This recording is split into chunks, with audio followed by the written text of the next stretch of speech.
Good evening, everyone. Thank you for being here this evening. My name is Don Maruska, and I've been asked by the City of Morro Bay to be the independent facilitator for this evening.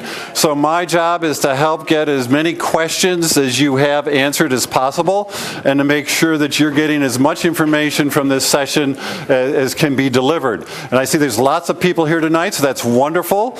Glad that there's so much interest in the topic, and I know that the folks from NOAA have come out to provide as much information as they can for you this evening. A couple things that I'd like to highlight about this.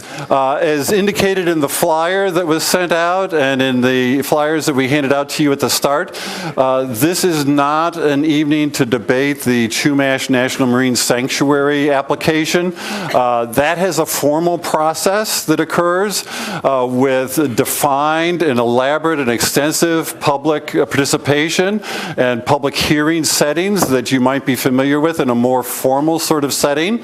And that kicks off when that process is further down the road. And you'll be hearing from the NOAA folks about where the process is and when that would be happening.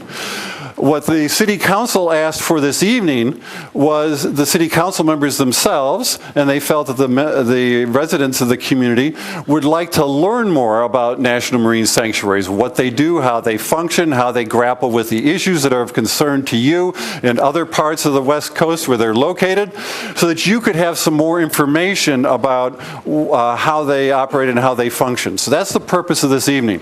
Now, I've structured this evening to give you 6 different ways that you can engage and you can learn. The first is to visit the information tables, and in a moment I'm just going to do a round across the information tables to identify for you what's available there. I'm doing that for 2 purposes. One, we're going to have an opportunity at the end of the evening for you to just go around informally and ask questions and learn from the people who are at those tables, so I want you to know who they are and what they've got available for you. And the other is that typically a session like this will have 1,000 or more people watching on the television. So you think of this audience times 10 or more, and we need to be cognizant of those folks. And so by showing them what's available in the room, they can maybe get in their car, come down here. Anything is 4 minutes away from this location in Morro Bay. And otherwise, at least know what was available to the rest of you this evening. The second way for you to learn this evening is to listen to the presentation from NOAA. They've prepared a presentation about what are marine sanctuaries, what is this application process, where does it stand, what do you need to know, so you're going to be hearing about that. That's the second way. The third way is to write questions down on the question cards. This gives me, as the independent facilitator, an opportunity to organize similar questions together, go in more depth on a topic rather than randomly here, randomly there on the topics. It gives a way for you to get more information more quickly. It's worked very well when I've done this on other topics here in the community, and I'm a member of the community, so I want this to work well for all of us. That'll be very effective. After we've gone through all the written questions, there'll be an opportunity to go to the mics and ask questions that you'd like to explore further or something of that nature. So that's yet another way. That's the fourth way. And then we'll be breaking out after that for you to go around and have informal discussions at these tabletop locations around the periphery of the room to explore things that you'd like to learn more about, to ask questions in a more personal way, and to be doing that effectively. And finally, the sixth way is that this session is being digitally recorded. The city has developed a YouTube channel, and on the city's website, you'll see on the front page reference to this session, and there'll be a link to where you can go and view this session in more detail if you have to leave early, or if you want to refer it to a friend or somebody else in the community that's interested in this topic. So those are the 6 different ways we've generated to try to make this useful to you. I hope that you'll find that productive for yourselves. I'm just going to take a moment, as I said at the outset, to just walk around to these different stations over here just to acquaint you with what's there and to acquaint our viewing audience with the information that's there. So I'll just be speaking about that as we go along. So this first one here is about volunteer programs, how people get involved with sanctuaries as citizen scientists, as advisory council members or at visitor centers, and learn about that. And here we have Rebecca from NOAA to answer questions that you might have about that opportunity. The next station here is about education and outreach. What are ways to interpret things within sanctuaries? What are opportunities for students and teachers? How do they outreach to the community? And Helene is going to be at this station and answering questions that you have about that topic as we go through the evening. Then there's a topic here about resource protection. What do sanctuaries do to protect from intrusive oil and gas development or acoustic impacts or seafloor habitat protections or whales or ship strikes or other sorts of things? If you're interested in what they do there, how that works, and any concerns you have about that, positively or negatively, we're pleased that Karen is going to be answering those questions from NOAA. We're coming around the bend here. And this is the section here that's on the topic of looking at some of the maritime historical resources and how do sanctuaries address those, and what are some of the issues that are involved in documenting maritime resources, interpreting them from a historical perspective. As people in our community know, there's an evolving maritime museum here in Morro Bay. So this is Chris Mobley, who's the superintendent of the Channel Islands National Marine Sanctuary, who can talk with you about how they deal with issues like that in the Channel Islands. And he'll also be coming up and joining the panel up at the front of the room. Over here, you see discussion about collaboration supporting harbors and fishing. As I listen to our community here, lots of issues, questions about harbors and fishing. And Lisa is here from NOAA to respond to your questions, and you'll be hearing quite a bit of discussion from the presenters this evening from NOAA about how they address issues of fishing and harbor management in areas that have sanctuaries. And I know that there are many of you here this evening from the cards I've already received that have questions about that. So, moving forward here, another area of the sanctuary activity is sanctuary science. How do they go about doing research and monitoring about it, management applications, adaptive management, other issues about what's going on in the understanding of what's happening with sanctuaries. And so we have Chris, who's here to answer your questions about that, as you may have interest in that topic. Then moving over to here, Rebecca, who's right here in the blue.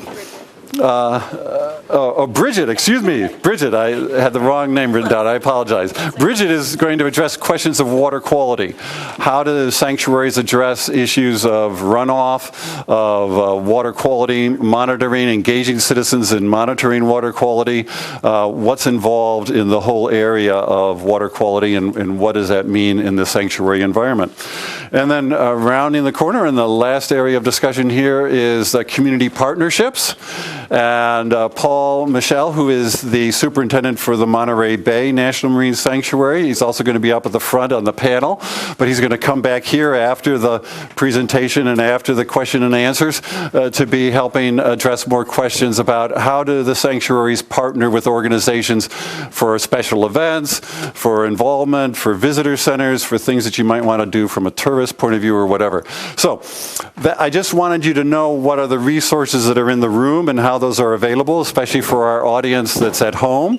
And we encourage any people that are at home to come on in. It is getting kind of packed in here, but I think they're breaking out even a few more chairs. And there are a few seats that are here that aren't being taken, so we encourage people to find those seats and make yourself comfortable. That'll make you much more able to learn this evening if you're not feeling like you're on edge. So please find a place to sit. So again, I'm going to, in a moment, introduce the city manager, who's going to make a few comments because this was a session requested by the city council, and he'll be describing that. But just before doing that, I want to again remind you, please, if you've got a question, kindly write them down. Or some of you I know even came with questions that are already pre-typed. That's fine. You can hand me those. I'm not going to make you rewrite them on here.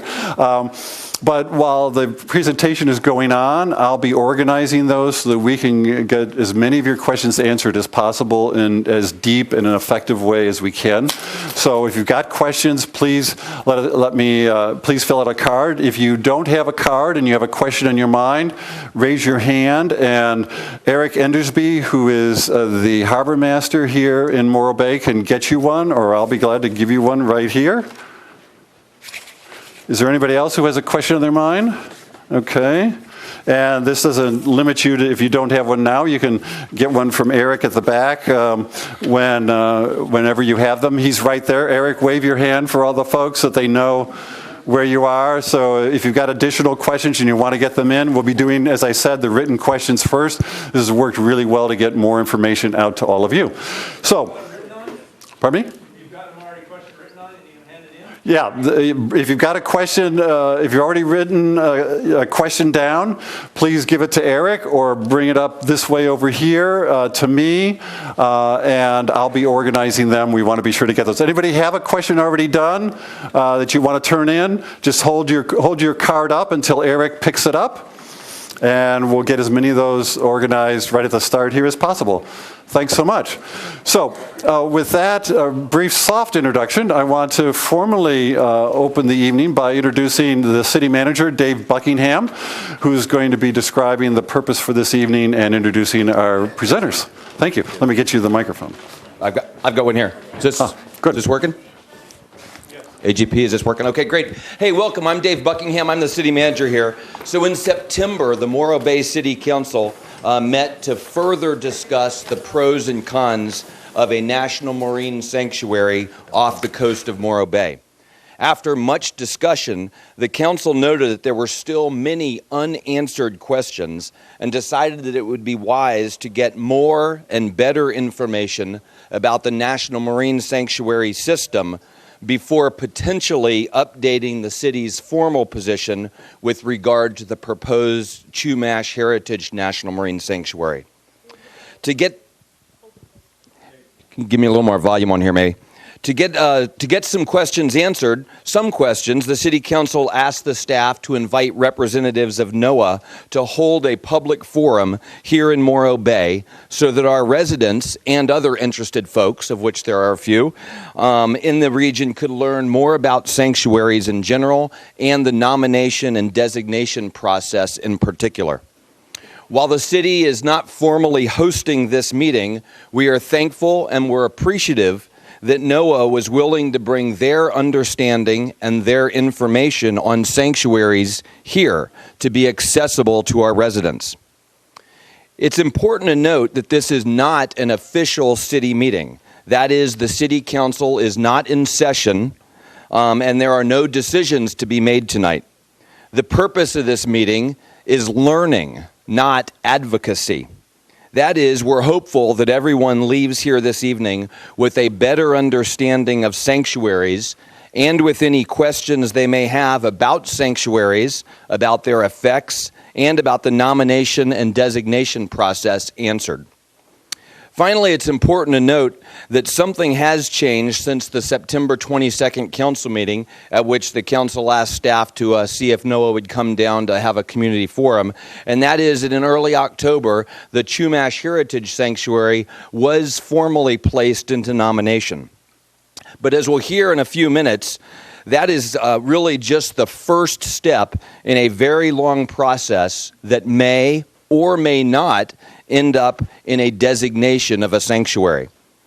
The Chumash Heritage National Marine Sanctuary will remain in nomination for up to 5 years. Sometime in those 5 years, it could be, but it will not definitely be, taken off the shelf, so to speak, and placed into the designation process.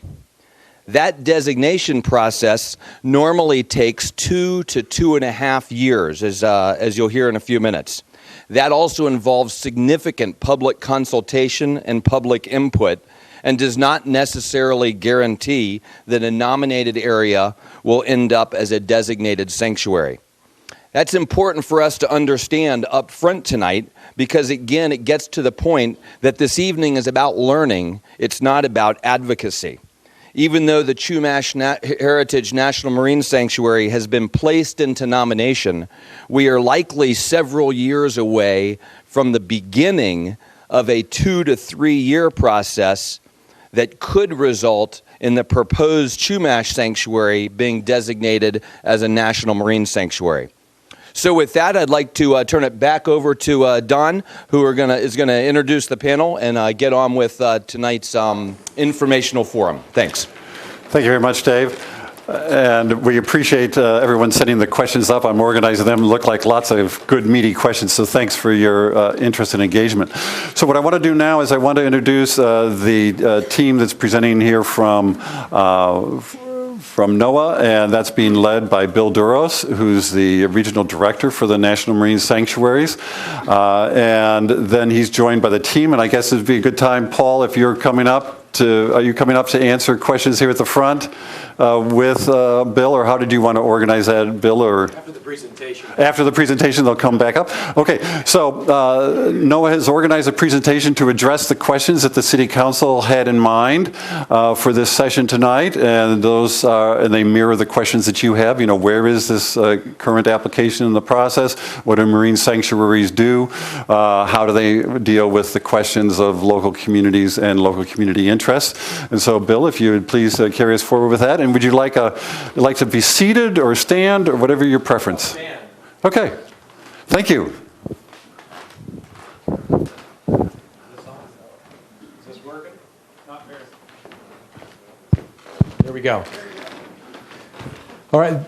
Don, thank you very much for the introduction as well as that from Dave Buckingham. I really appreciate that introduction, and want to thank the City of Morro Bay for asking us to come here tonight, and of course for everybody to turn out tonight. We weren't sure what to expect with the weather. I know a lot of folks had to battle through the tough road conditions, etc., to get here. So we really appreciate everyone taking the time to come here tonight. And as David said, we're excited about the chance to explain what National Marine Sanctuaries are, and to not necessarily focus. We're not really going to focus on the proposed Chumash Heritage Sanctuary, but we'll describe what are marine sanctuaries, what's this process all about, and what is it that you can expect in this region. So this just sort of summarizes where it is that we'll be going tonight. So the National Marine Sanctuary System is comprised of 14 areas that have been designated around the United States, and that includes the Great Lakes. Those are 13 national marine sanctuaries and 1 marine national monument. And about half of these are on the East Coast and half of these are on the West Coast, and that includes out in the Pacific Islands as well. And I'll talk more about, in particular, these areas on the West Coast. But just to touch on it briefly, up in the north is the Olympic Coast National Marine Sanctuary off the coast of Washington State, the outer coast. Then coming down off California from roughly Point Arena down to the area off San Francisco is Greater Farallones National Marine Sanctuary. Cordell Bank National Marine Sanctuary is this offshore site off Bodega Bay. Monterey Bay National Marine Sanctuary begins off the Marin coast, continues down along the shoreline through Big Sur to Cambria, and includes the Davidson Seamount offshore of that. And then Channel Islands National Marine Sanctuary surrounds the 5 northern Channel Islands off Santa Barbara and Ventura County. That includes Santa Barbara Island down here to the south. So if you blow this area up, this is, where we are today, right? Here's Morro Bay, and you have the benefit, in my mind, of being having a marine sanctuary to the north and one to the south.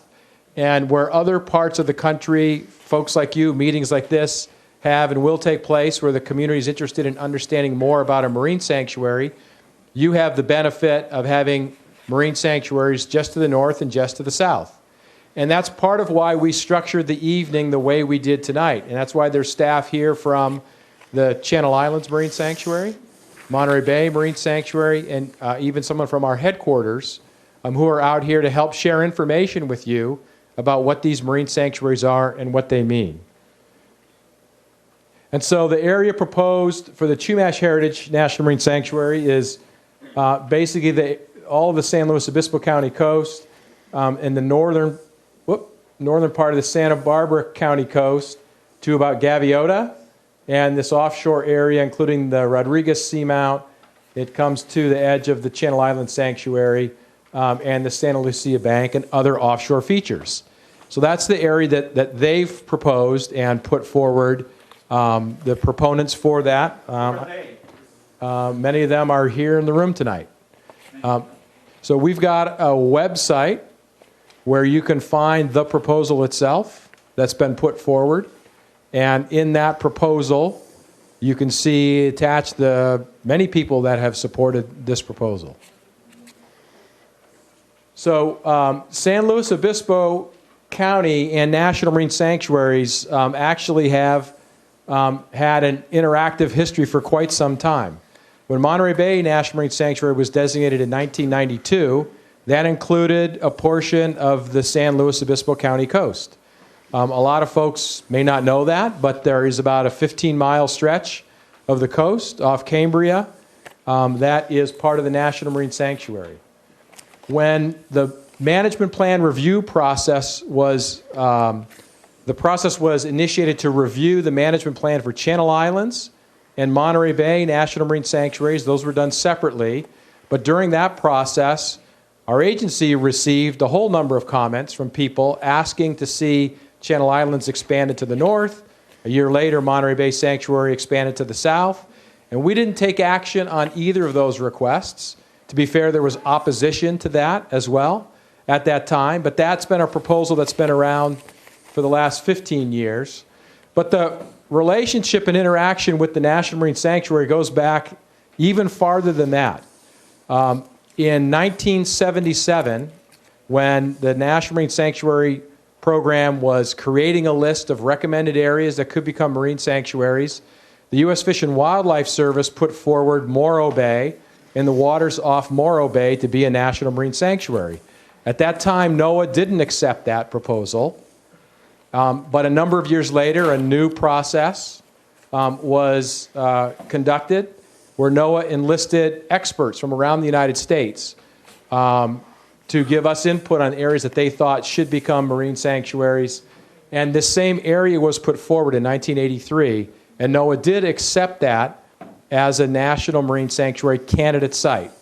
And in 1991, the San Luis Obispo County Board of Supervisors asked NOAA to expand that to include offshore waters of San Luis Obispo and part of northern Santa Barbara County. And NOAA did. NOAA accepted that recommendation from the County of San Luis Obispo, and that was part of the site evaluation list process. So this shows that what was called the study area for that. You can see this very small area right off Morro Bay. That was the original proposal in 1983. And the larger area that the county asked us to consider went offshore to include offshore features like the Santa Lucia Bank, and went as far as Point Sal in Santa Barbara County. And there was considerable support for that proposal. Resolutions and letters of support were received by NOAA from basically all the cities: Morro Bay, Grover City, San Luis Obispo, Atascadero, Pismo, and Paso Robles. Both counties, Santa Barbara and San Luis Obispo County, the Pacific Fishery Management Council, and a number of NGOs as well supported that. So that proposal existed from 1991 until around 1995. And I'm going to show you sort of how that fits in to the overall scheme. But I wanted to make sure that that was something that was recognized, because that's been going on. This notion of a marine sanctuary off this coast has been around for a very long time. This is not the first time this has come up.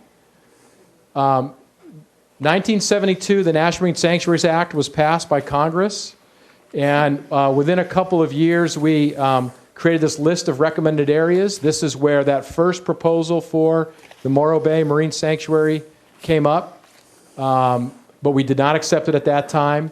After about 10 years, we created another process called the Site Evaluation List, and that's where experts provided suggestions to us. And from those two processes, the bulk of the national marine sanctuaries that are around today were designated. Most of these were designated by the federal government itself, the administration, the Department of Commerce, but some of these were designated by Congress as well, where law was passed that created the marine sanctuary in these areas. And so in 1995, the site evaluation list of all the, at that time, candidate sites, which included Morro Bay and the Central Coast, was put on hold because NOAA wanted to focus on the existing sites that had been designated, so we could ensure those were properly managed and that we weren't, in some ways, biting off more than we could chew. And so what has happened, though, since then is a number of these marine sanctuaries that existed have been expanded. And many of these have happened because adjacent communities that were not included in the original sanctuary boundaries have asked for, sought, and ultimately received review by our agency. And again, a 2 to 2.5 year public process took place to expand the sanctuaries to include these additional areas. We just completed earlier this year in March the expansion of Farallones and Cordell Bank here on the West Coast. Those were more than doubled in size, and there was tremendous community support for that effort and for those expansions. But a number of them have taken place since then. And so we also, as an agency, receive and have been for 5 or 6 years receiving requests from communities around the country asking for an opportunity to propose new areas, not adjacent expansions, but new areas to be considered as potential marine sanctuaries. But the way the Sanctuaries Act and our regulations are written, we can't designate a new marine sanctuary unless it comes off of a list of candidate sites. Okay? And that's what these earlier lists were, the list of recommended areas in the 70s, the site evaluation list in the 80s.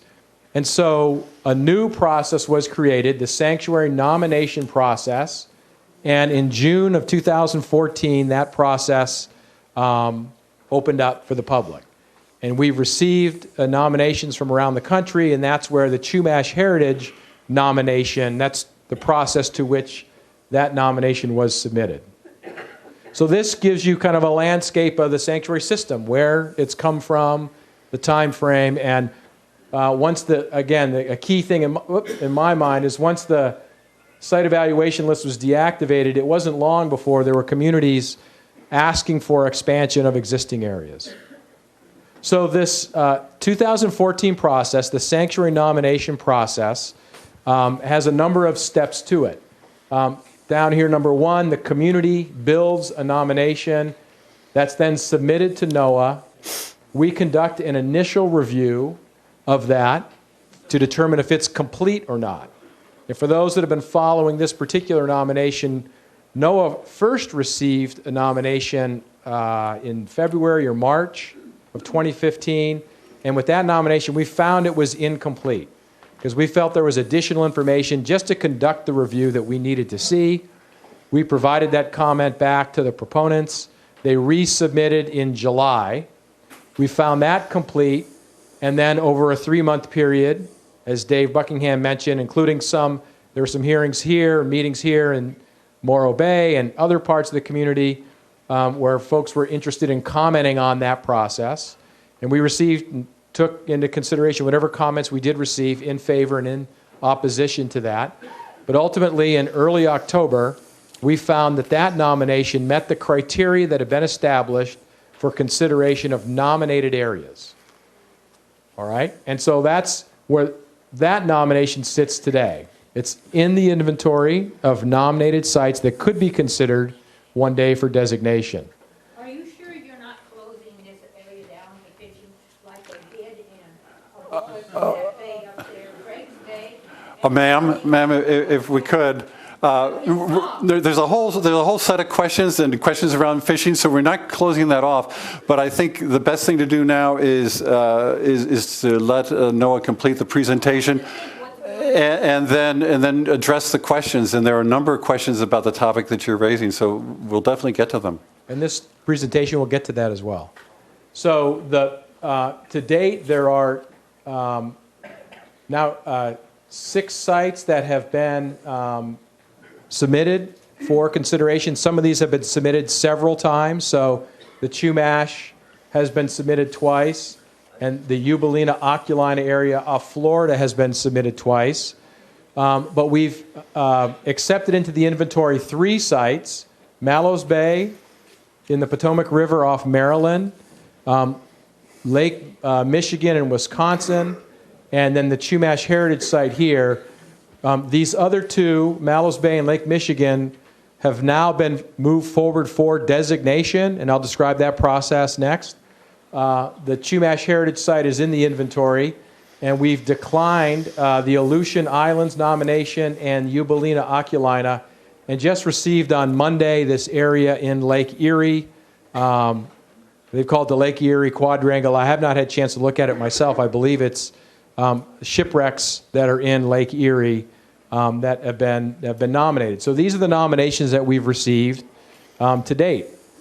The process for designation, and Dave talked about this, is one where if we were to move a site forward from the inventory for a designation phase, the first step of that is a public scoping process, where we probably would be back here and in San Luis Obispo and in Santa Barbara, as it would relate to the Chumash Heritage, holding a public hearing to find out what are the issues that the public thinks should be considered. What are they worried about? What do they think needs to be protected? What, based on what you might have learned here and elsewhere, do you think should be done about that marine sanctuary? And that's usually about a 60-day process, and then it takes us about 3 months to sift through those comments and make a determination of what are the issues we think a sanctuary nomination, a sanctuary designation should address. That then kicks off this phase where we're producing proposed documents. We're going to have other meetings in the community to hear. For instance, wind energy will be an issue here. There's no doubt about it. There was a meeting just a month ago where Trident Winds made it clear they're interested in coming forward. So how should the marine sanctuary address wind energy? Should it have any role in fishing? That's come up already. What should be the education and outreach programs that are needed? Are the boundaries that have been proposed in the right place? They're too big, too small? Should there be zones? Whatever those might be. There will be interagency consultations with those that have a management responsibility out in the ocean, like the National Marine Fisheries Service, California Department of Fish and Game, the State Lands Commission, the California Coastal Commission, Vandenberg Air Force Base, BOEM, etc. There's a number of agencies that already have a regulatory role and responsibility for different issues. And that takes about 8 to 10 months. That ultimately results in a series of draft documents being produced.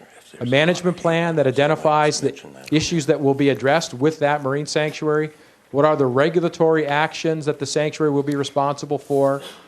And that's in the form of a proposed rule, and then an environmental impact statement that evaluates the impacts from that sanctuary designation. That goes out to the public, and the public would have typically 60 to 90 days. I'm sure it'd be a 90-day review period for such a proposal. And that would include public hearings to receive comments from the public about these documents. And what does the public think about those documents?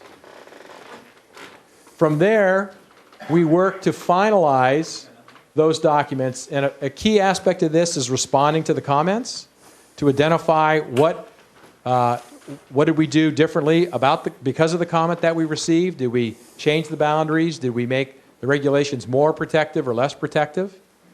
There'll be agency consultations in that phase. We'll produce a final management plan, a final rule, that should say final rule, and a final environmental impact statement. And then when that final rule goes out, Congress has an opportunity to review that through a 45-day continuous session of Congress. That often takes quite a bit longer than 45 days because Congress takes time off. And the governor has a chance also to review and object or concur with the elements of the marine sanctuary that affect state waters, if there are any. And at that stage, we make these decisions, right? That final step would make decisions on where are the boundaries, what's regulated, what's off limits, what's not off limits, what's exempted, what are the permit activities that will be considered, et cetera. And as Dave said, that takes 2 to 2.5 years. The one thing that Dave said, the city manager, that is not spot on is the process from here, now that this site's in the nomination pool, to when it could go forward for designation, it's got a 5-year shelf life. After 5 years, we would come back to the community. Before that, at 4.5 years, come back to the community and find out, is there still interest in this area? Has any factor changed? Should something be considered differently about the nomination? But the decision to move it forward for designation, that's not necessarily only going to happen 2 years from now. That's what Dave said. That could happen 6 months from now. That could happen, right, a year from now, a year and a half from now. There's no time frame for that. And what would help drive that is if there was considerable community support that led, right, to viewpoints that said you're from the city of Morro Bay or the county or the city of Santa Barbara or et cetera. As I alluded to in 1991, all those letters of support, that could affect the thinking within NOAA as to whether or not that site should move forward for designation. And the inverse is true also. If all the cities and all the counties and all the elected officials say, we think it's a really bad idea, don't designate the site, that also could affect the thinking of NOAA. So there's no time frame before which we'll make a decision. It's not happening tomorrow, I can guarantee you that. But it could happen within the year, it could be within 2 years. But what is sure is there's a 5-year time frame from October 2015 for us to make some decision on it, which could include extending it for another 5 years. So that overall process to designate a site is incredibly involved in terms of the public collaboration, opportunities to participate and comment, and takes a considerable period of time from the start of designation until a site is completed. Okay, so that's the nomination process. I want to also talk about what are marine sanctuaries. I know there's people in the room that know what marine sanctuaries are. They've participated on advisory councils, either in Channel Islands or Monterey Bay. But I know there's a lot of other people here who have heard about marine sanctuaries. Maybe you've heard everything's great or everything's bad, neither of which is probably true, right? But I want to walk you through what are marine sanctuaries. What is it that we do? What's the purpose and the role of a marine sanctuary? And I'm not going to get into all the details because that's part of the point of these tables around the room, so you can really spend some time talking to staff that are involved in some of these key issues. But this is straight from the National Marine Sanctuaries Act in terms of the purpose of marine sanctuaries. Raising public awareness and understanding through education and outreach, a key mandate that we have. Improving understanding and management of an area through the science and the research that we do, and that can include social science, historical science, conservation science, etc. We are actively involved to help promote coastal economies and protect healthy resources that those economies depend on. And we facilitate public use compatible with the resource protection mandate. All right, so these are some of the key things that marine sanctuaries are involved with and why they get designated at all. One of the things that we're expected to do for the most part, this would not be true for a maritime heritage site that's focused solely on shipwrecks, but for the most part, marine sanctuaries protect multiple species, habitats, and services. That includes diverse habitat areas like the seafloor, the rocky seafloor, the soft sediment, kelp forests, rocky intertidal areas, and how they're linked to each other. The regulations target broad threats such as oil and gas development or discharges, threats that are known to cause harm to sensitive marine resources. We consider the interdependence of species. We focus on biodiversity. It matters to have all the elements of the ecosystem in place and intact. Protecting multiple services and uses, and also this notion of conservation, protection of submerged maritime resources and the maritime heritage in a community. We have these very diverse programs, and you've got 6 of them around the room, so I'm not going to go into the details really of any of them. And Don walked around and sort of gave you a flavor. We added 2 more for today, just knowing what the sentiments are and the issues of concern in this region, harbors and fishing, and also the chance for you to understand what community partnerships are and how marine sanctuaries are involved in those. But all of these sites, these two in particular, Monterey Bay and Channel Islands, have very well developed, very well regarded science programs and education programs and volunteer programs, as well as water quality. And virtually all of these have received awards from governors to the president to other local community awards. They're very successful programs in involving the public in how these areas are managed. Resource protection is one of the issues that gets a lot of attention. And so that's the one I'm going to touch on. Our focus on resource protection is to look at this balance between the ecology and uses of this area that's set up as a marine sanctuary over time. They're not wilderness areas. They're not no-go areas. There's a considerable amount of development and operations and activities that take place inside them. We employ innovative community-based problem solving, and our focus is on non-regulatory solutions. The regulations that do exist, they're customized to meet the needs and the features of individual sanctuaries, and that includes customized exemptions to allow activities to occur that are already taking place. We can issue permits for certain activities, and the enforcement that we typically have is always education first, where we're trying to make sure that the parties that we're dealing with are aware of what the rules are rather than writing a ticket and going down that pathway. Far more management effort goes into the non-regulatory solutions that we pursue. You know, the regulations in a marine sanctuary fill up one page, page and a half. The non-regulatory programs are 100 pages in a management plan. That's where our focus is. We don't think of ourselves, we don't function like a regulatory agency. But just some examples, and these examples are just the tip of the iceberg. But the water quality protection programs that take place at the watershed level, and if you're in any way interested in water quality and you want to understand what does it mean, does it affect agriculture, please talk to Bridget. Bridget's the water quality program director for Monterey Bay Sanctuary. She's been at it for a long time. She can walk you through why these programs are award-winning, how they're collaborative in finding solutions together with users in the watershed. Another example is reducing the introduction and spread of non-native species by working with harbors on removal of invasive species that are already there or on boat cleaning efforts.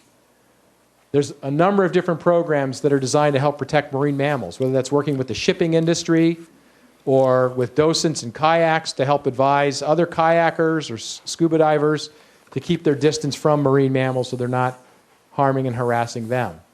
We've got a number of great programs and great successes in rerouting the ship traffic that takes place in the Santa Barbara Channel up the Central California coast. It's an incredibly busy area.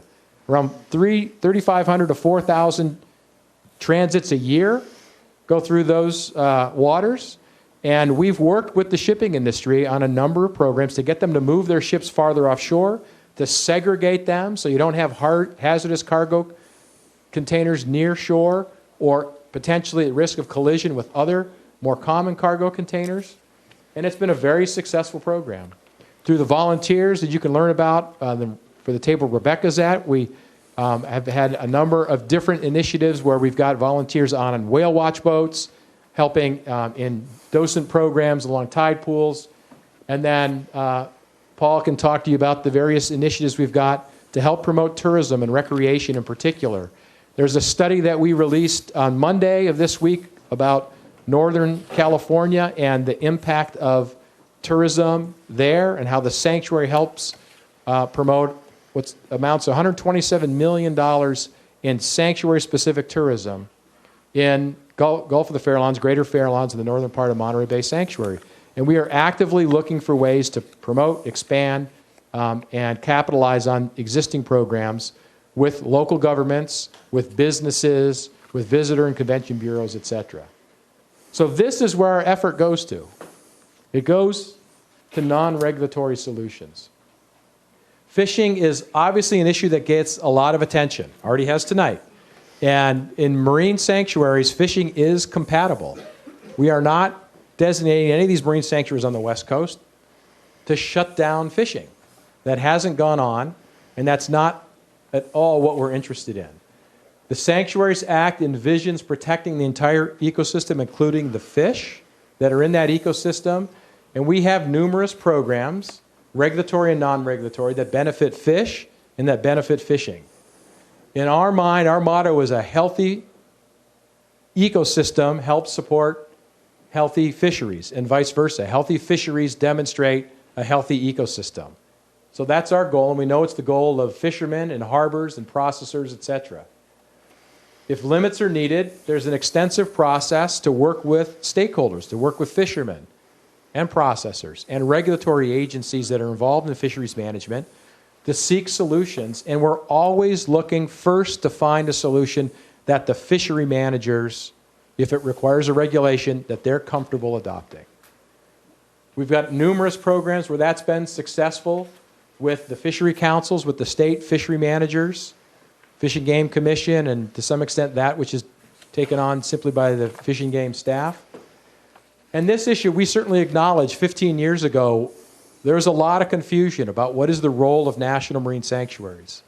And we acknowledge that that has been a problem, and we've worked very hard, both with the National Marine Fisheries Service and with the staff and leadership from the Pacific Fishery Management Council, to make clear what our role is and how we're advising, we're providing ideas, we're providing suggestions, and we're working with stakeholders to share our views about what issues may exist and how do we help promote fishing. And I think that's been a very successful improvement over the last 15 years in how we've helped to create that collaborative relationship. And lastly, most sanctuaries have no fishing regulations whatsoever, right? And so this notion that marine sanctuaries are harming fishing is one that we respond to as often as we can, right? But I know sometimes just responding to it isn't enough. And so we at least put together a little bit of data to show what's been the story of fish catch in just Central California. Okay, so this is a graph that shows from 1990 to 2012, which is the most recent data that was available, in the 5 ports in Central California. So Princeton is Half Moon Bay, Santa Cruz, Moss Landing, Monterey Bay, and Morro Bay. Basically, the harbors adjacent to Monterey Bay Sanctuary.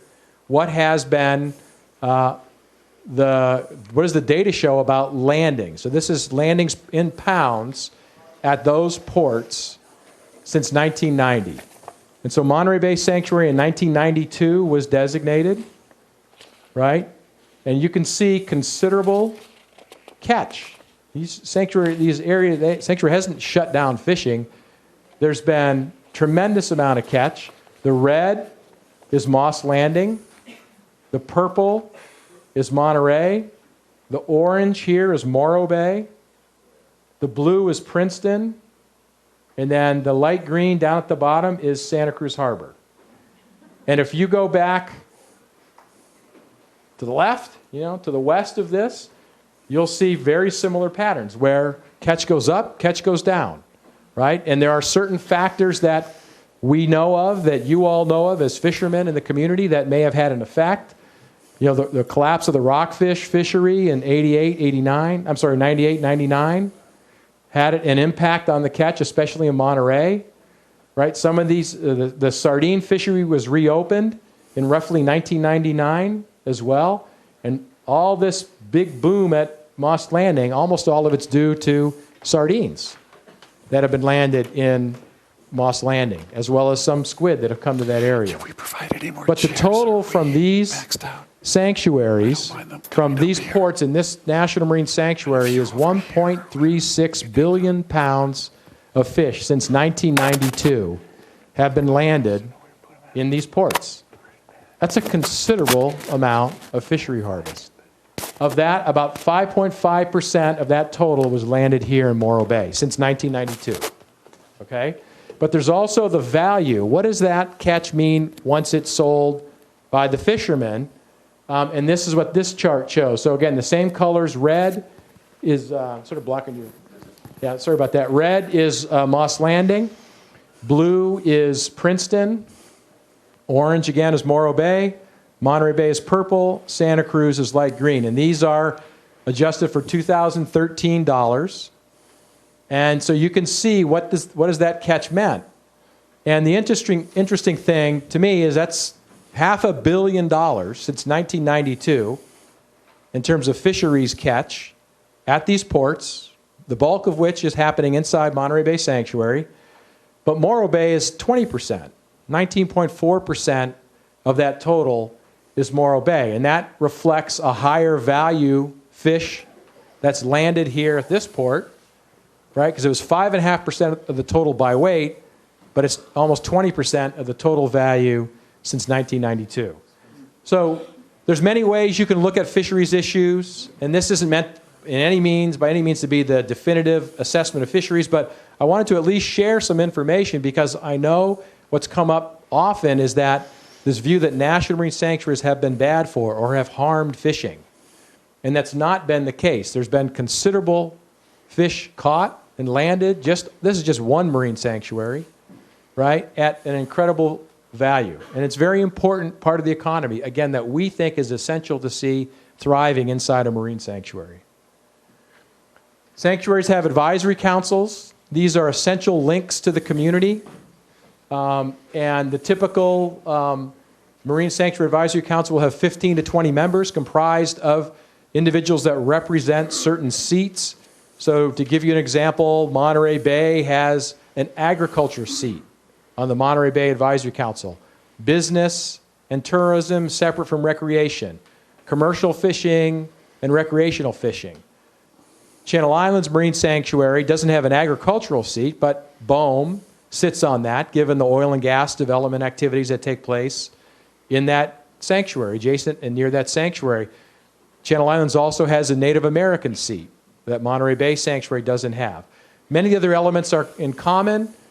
Business and tourism, as I mentioned, are on these advisory councils. Commercial fishing, separate from recreational fishing.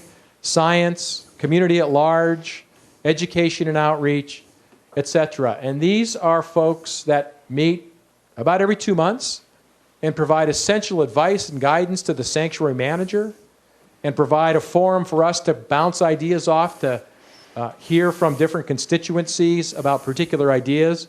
And for instance, this notion of updating management plans, Monterey Bay Sanctuary has just begun that process to revise again its management plan.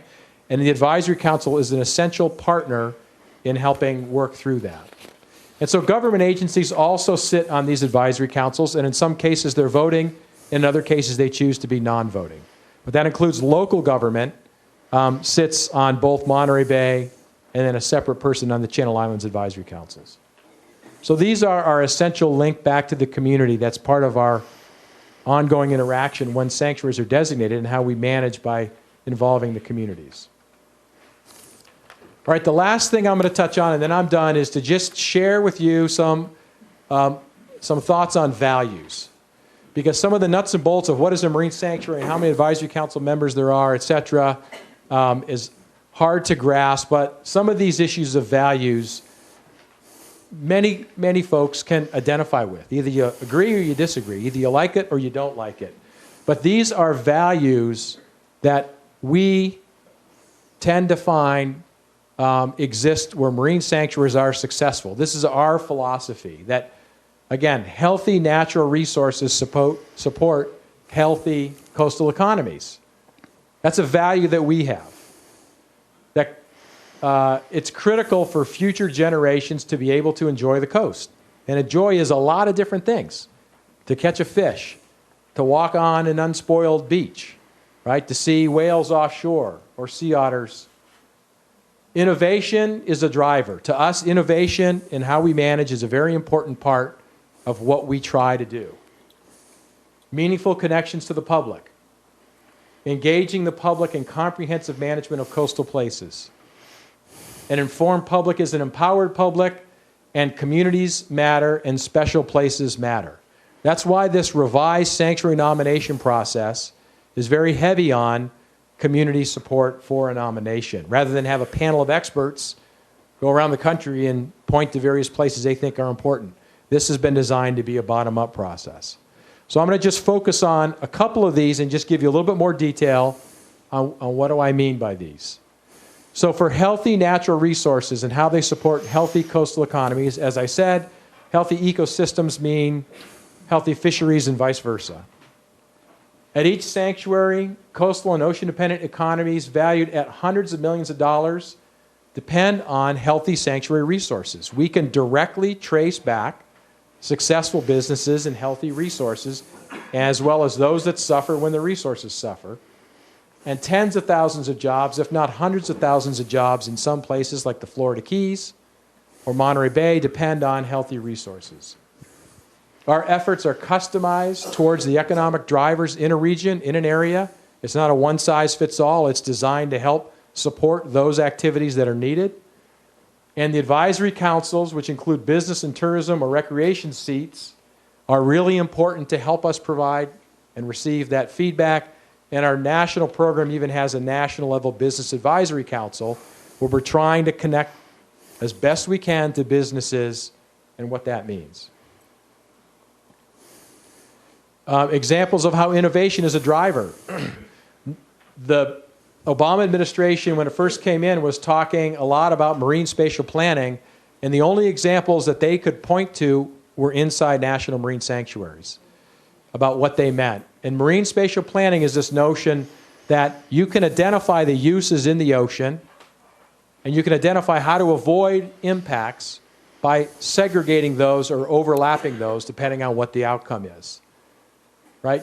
Planning on land in San Luis Obispo County and Santa Barbara County is a long and well-regarded tradition. Some of you love it, some of you hate it, but nonetheless it's there. And marine spatial planning takes place inside national marine sanctuaries. That example I gave you about segregating ship traffic is a perfect example.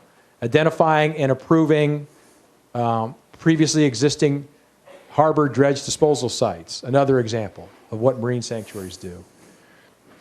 Collaboration with business, as I mentioned, you can learn about the Naturalist Corps over there at the volunteer table. Use of social media and video media, and how we have developed customized apps and mobile tools to help involve and engage the public in these sanctuaries. We have science tools such as very detailed mapping inside the marine sanctuary, use of autonomous technologies like aircraft and autonomous underwater vehicles. And then innovative partnerships, working with Community Access Television, a project that Monterey Bay Sanctuary started that's been very successful in helping provide content through the Community Access TV program and also providing information. We did a great program earlier this year with Boeing Industry, who was looking to have a real test example for one of its autonomous underwater vehicles. An enormous thing, 25 feet long, that we towed out and mapped the Independence, a World War II aircraft carrier that sunk off San Francisco, in partnership with Boeing so that they could have a real-world test bed for that technology. And this is cutting edge. They haven't used it really anywhere else before. And then lastly, connecting to and engaging communities and sanctuaries. And this to me is some of the key aspects of what you get with a marine sanctuary. Comprehensive management of coastal threats and opportunities. And for instance, without a marine sanctuary, interested parties may have to address an issue one at a time, in an agency one at a time, and travel up and down the state, maybe back and forth across the United States to address an issue, whereas a marine sanctuary provides a central hub to help the community through the advisory council, through the presence of professional staff, to address and identify issues and opportunities that it may be interested in. Working groups advise the sanctuary manager and the advisory council, and we integrate this concept of ecosystem management with marine spatial planning. Advisory councils I've already talked about. Maritime heritage and maritime cultural landscapes is a way to really connect people to their heritage on the water. And there's some remarkable shipwrecks off this coast. One that's actually in the proposed area, but Monterey Bay Sanctuary has done a lot of work that I think there's many people proud in this area of the history of the Montebello, right? The World War II tanker that was sunk during World War II by Japanese submarines. Monterey Bay Sanctuary has done all the work on that.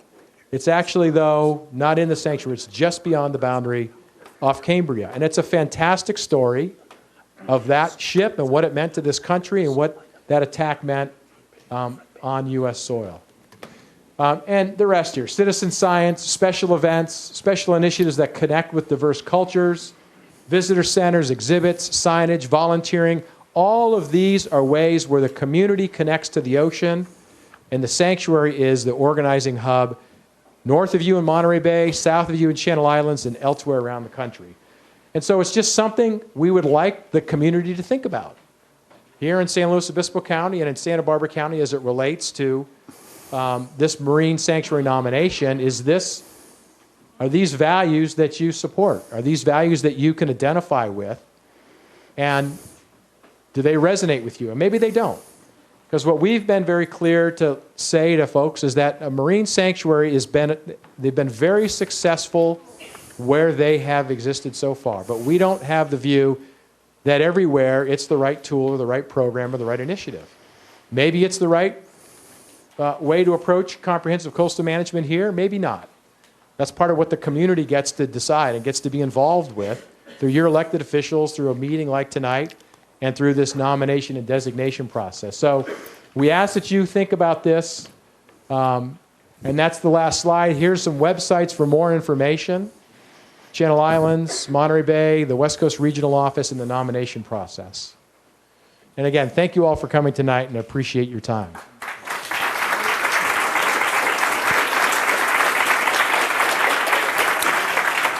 Thank you, Bill. And for those of you who arrived after the introduction, that's Bill Duros. He's the Regional Director for the National Marine Sanctuaries. I'd ask if Chris Mobley, the Superintendent from Channel Islands, and Paul Michel, the Superintendent for the Monterey Bay National Marine Sanctuary, could come forward. And I think, Lisa, you're joining as well. So they're going to be handling the questions. And again, we're taking first written questions. We encourage you to submit written questions. I've received about 80 to 100 questions. You can appreciate, and some of them are very detailed. You can appreciate we would be here into the wee hours of the night, but we're going to do our very best to cover those. So I'm going to ask the folks from NOAA as best as possible to make your answers as specific and as succinct as you can, so we can cover as many of them as possible. I do want to give first of all, explain a couple of things for our audience. Some of you were taking pictures of the slides. The City of Morro Bay has put all the slides up on the website. It's under the hot topics on the front page of morrobay.ca.gov, and you can go there and you can download the PDF of the presentation and have that available. And also the digital recording of tonight's session is going to be available for you to share with friends and others that might be interested. So we're trying to do everything we can to make resources available to you, so they're out there. Let me just explain a couple of things here about the topics that I have so that you can understand. Let's see, are we having sound issues? Something is...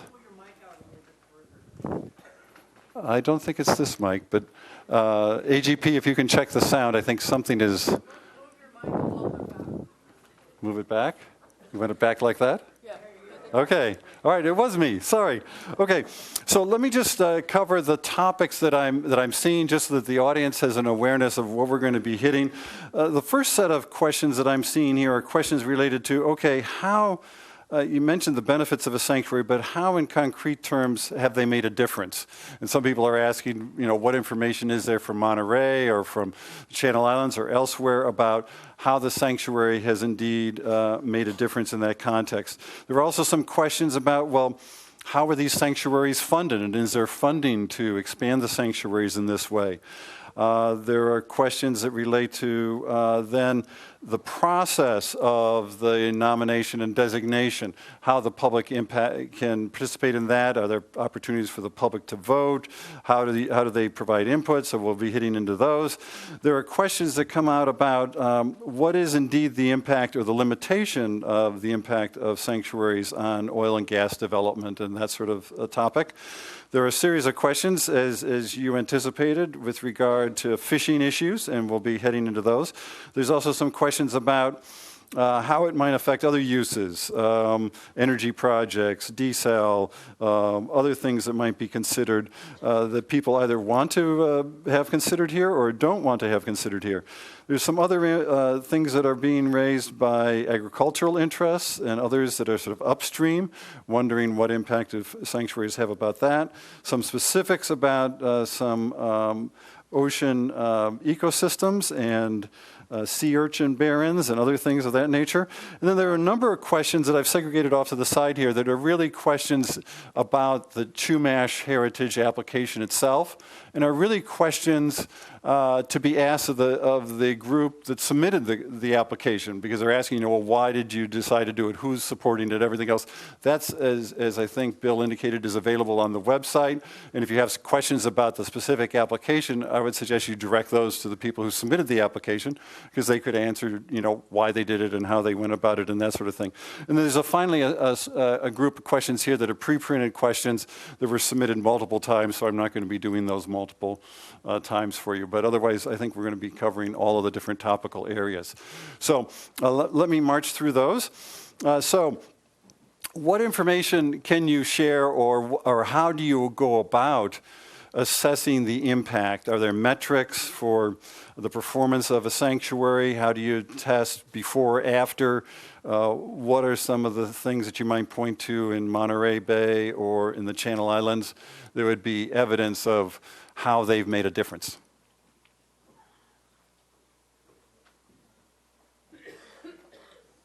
Well, I'll start. Hello, everyone. Again, I'm Chris Mobley. I'm the superintendent of the Channel Islands National Marine Sanctuary, and I've been in that position since the fall of 2002. I've been working for NOAA since 1987, if you can believe that.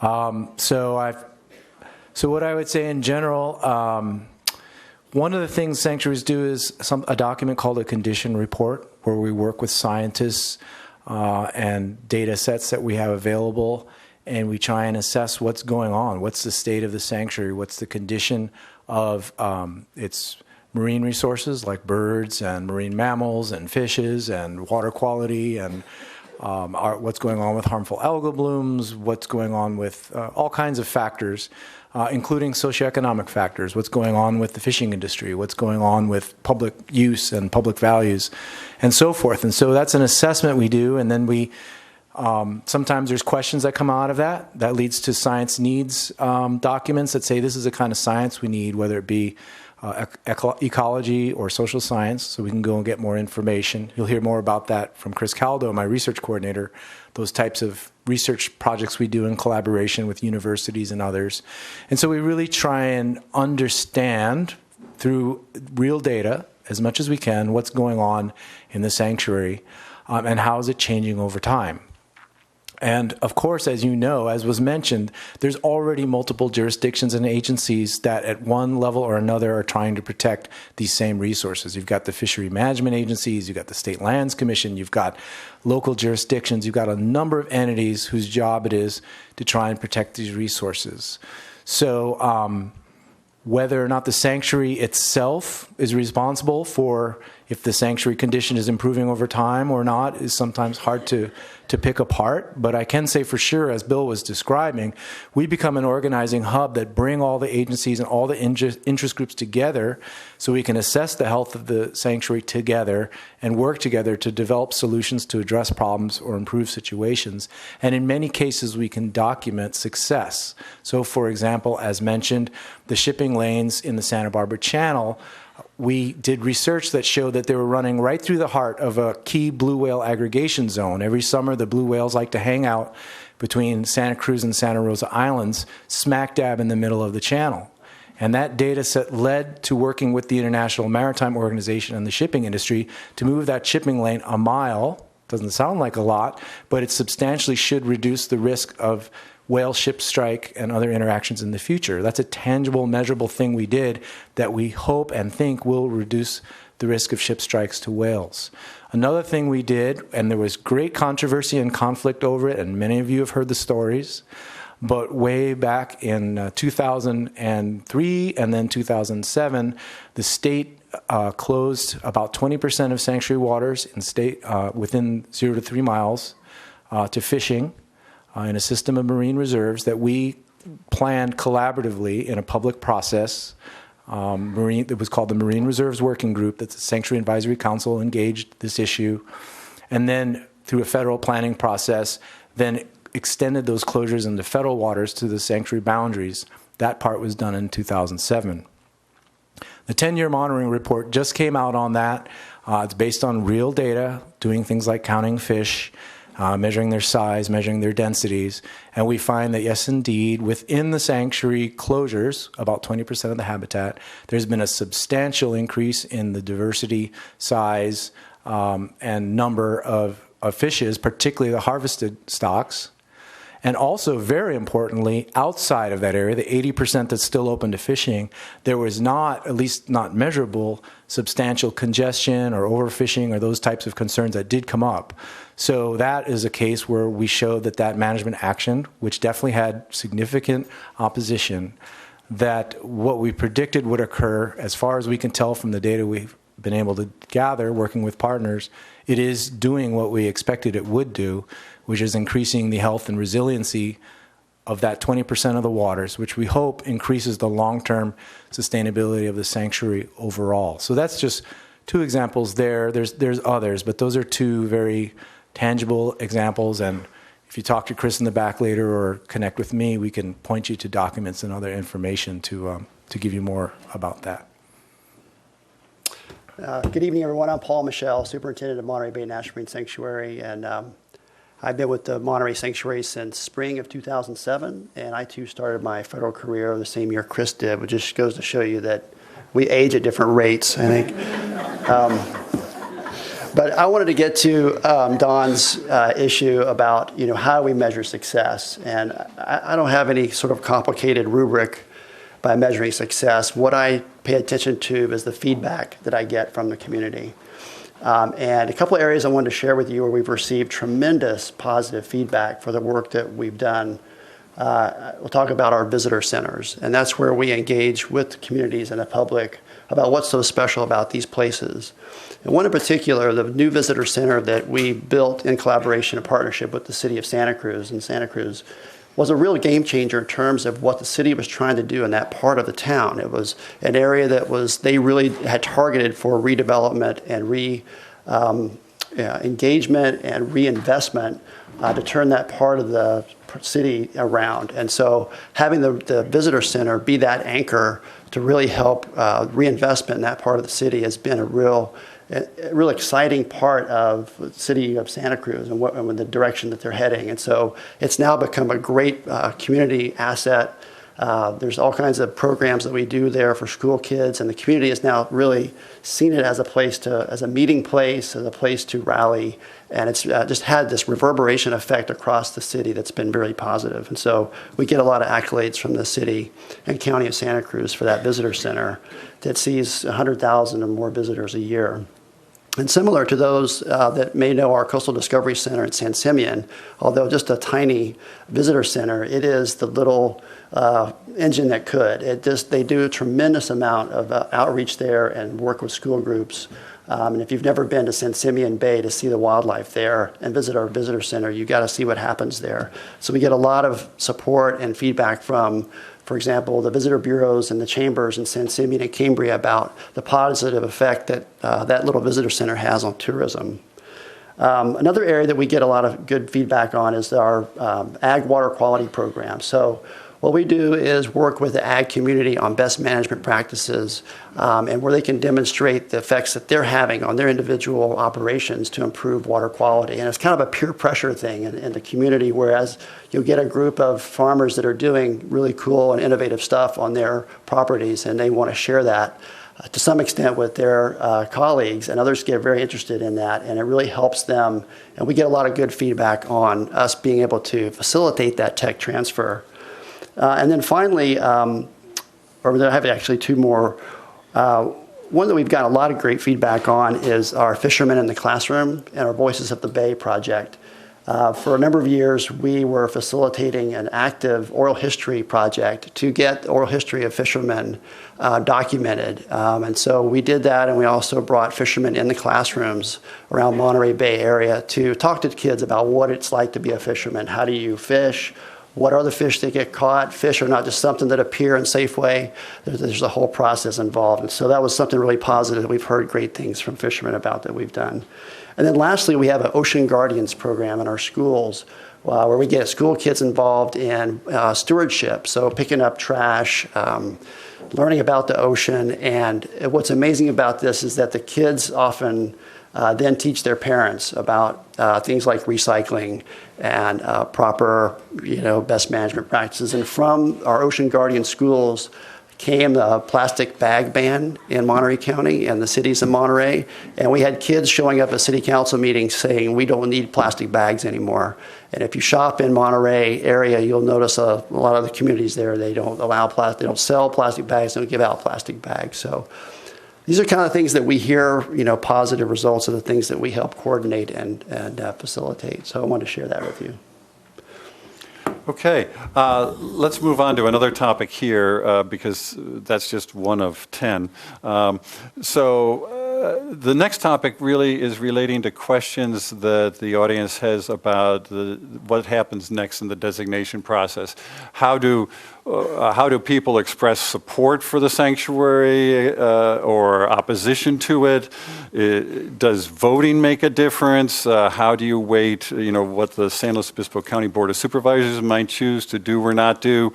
How do you factor in that, and what are the points and processes for people to express their views?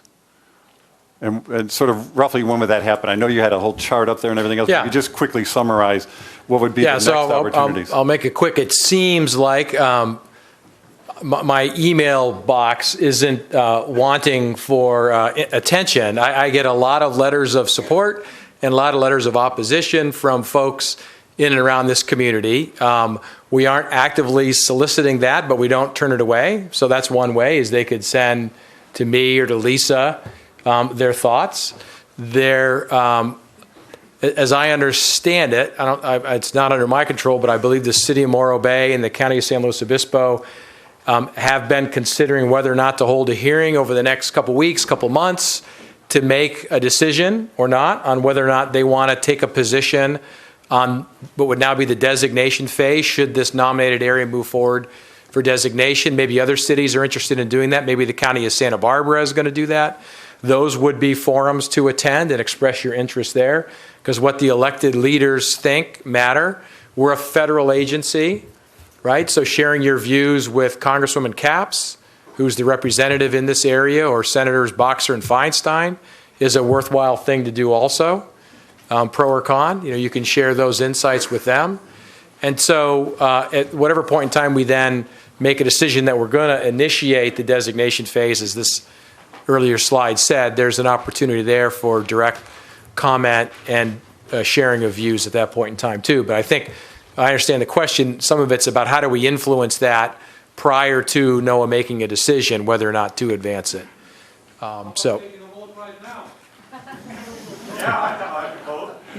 So, okay, we've got a bunch of other questions that are here. Some people are asking, are there other vehicles that people that could be used around ocean management? People were asking about, if this is something that BLM can do from their national monuments efforts that they've got along the coastal area. In other words, they're sort of asking the question, is the sanctuary tool needed, or are there other tools in the toolbox of handling coastal issues? Yeah, so our experience is that the one tool in the broad federal toolbox, state as well, that gives you that comprehensive approach is a national marine sanctuary. You could make the whole area a marine national monument, right, and then manage it through a BLM or MMS or Department of the Interior, who would have authority over a marine national monument, but there's no other way to accomplish it. The state agency's authority ends at 3 miles.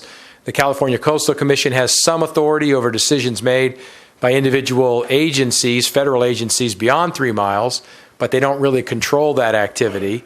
And local jurisdictions have limited authority. Some of it might depend on whether they have access to tidelands rights or not.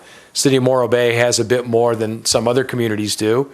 But the only real way to influence it that we've seen, and it's not just me, there's various published papers we could point you to accomplish that on a broad scale, in a broad area, all the issues, uses, and threats, state waters, federal waters, that tool is a National Marine Sanctuary. And related to that is a question here about the perception that the sanctuaries are intended to protect special areas, and if you are protecting the areas all the way from Monterey Bay on down to the Channel Islands inclusively, does that stretch the definition of special, and how do you assess what's special and what isn't, and how extensive that is? I'll try to take that one. I'm Lisa Vonik. I work at the West Coast Regional Office. I'm the policy coordinator there for the Office of National Marine Sanctuaries. And since everybody has been saying how long they've worked for NOAA, I've worked for NOAA since 2000, started out at fisheries, and I've been working for sanctuaries for the last 8 years, I think. Yes, I understand that might stretch the significance of special, but think about what has happened along the Sierras. The Sierras are a very special mountain range, and when you look at the Sierras, you have a number of national forests, national parks, state parks, and nobody said, well, we don't need to have them there because this place isn't more special than the other. So I would say that yes, along the California coastline, we have a lot of very special places here. And I think everybody who lives here would agree that this is a beautiful place and it is very special. And it deserves special management and protection and the focus from communities who can be tied to that special place. And I think that that's what National Marine Sanctuaries offer. Okay, we've got a series of questions speaking to what is the impact of sanctuaries on oil and gas development. Some of them are asking, would it really in fact protect the area, or are some of the leases that are already there would be pre-existing the sanctuary, and is there any incremental benefit in terms of protection from oil and gas development? The sanctuary designation in this particular instance would actually offer? So I'll give you the answer in sort of general terms, because there's no way to provide a specific answer because we're not specifically designating this area. If that were to happen, the answer could be more specific. But the best thing to point to is what happened just north and just south of here when these two sanctuaries were designated. So Channel Islands came first in 1980, and when it was designated, there were leases inside the sanctuary off Santa Rosa Island, and then right off of Ventura, off Anacapa Island. Those were grandfathered in, and the sanctuary regulations adopted at that time allowed no new leasing, no new development, but grandfathered in those existing leases. The industry and the owner of the leases off Santa Rosa Island eventually relinquished those. The one off Ventura, off Anacapa, a small portion of that's been unitized, and there's one or two wells that have gone into the sanctuary there, but from a platform beyond the boundary.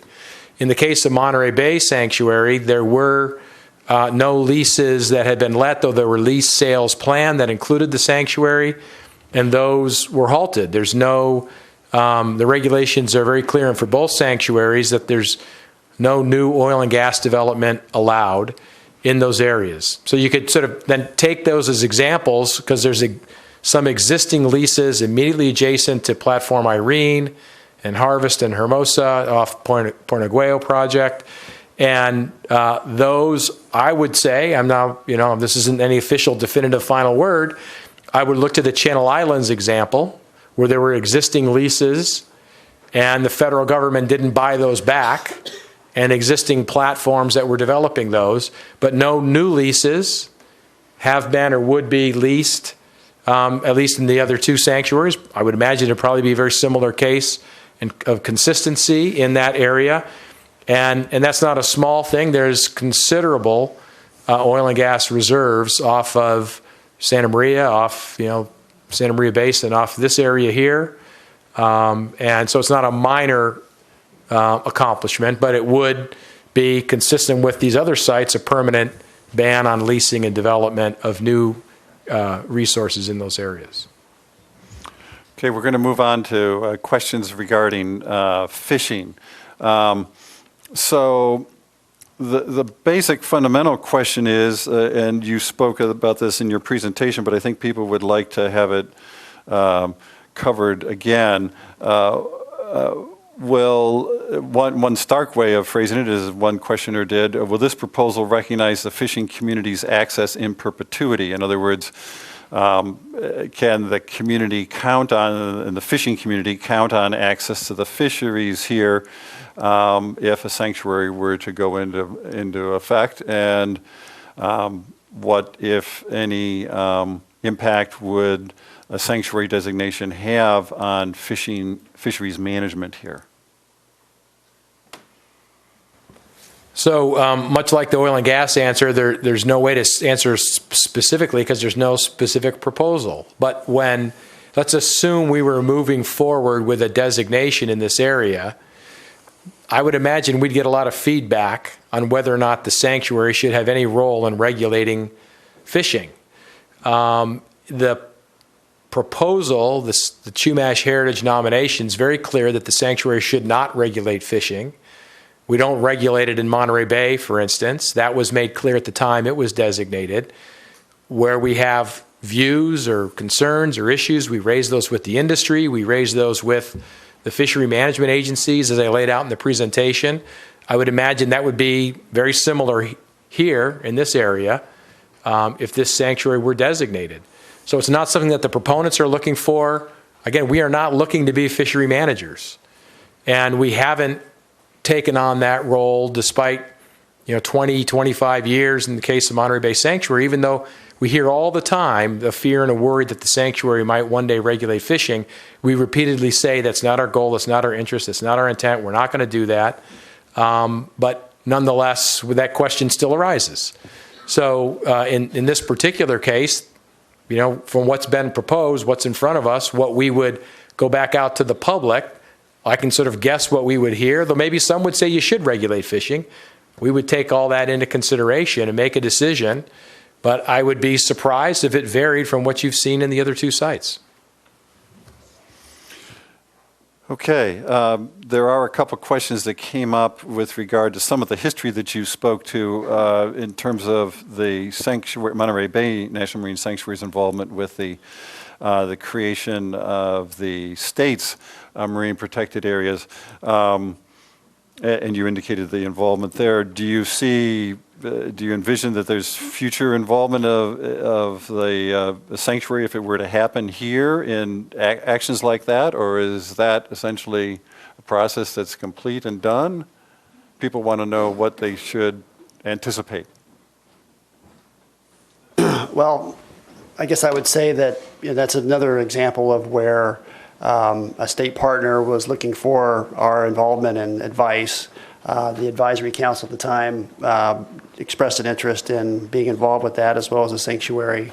But again, it was a state decision. It wasn't a federal government decision. It wasn't a decision for NOAA to regulate state water. So while we were just one of many advisors to that, we weren't the decider.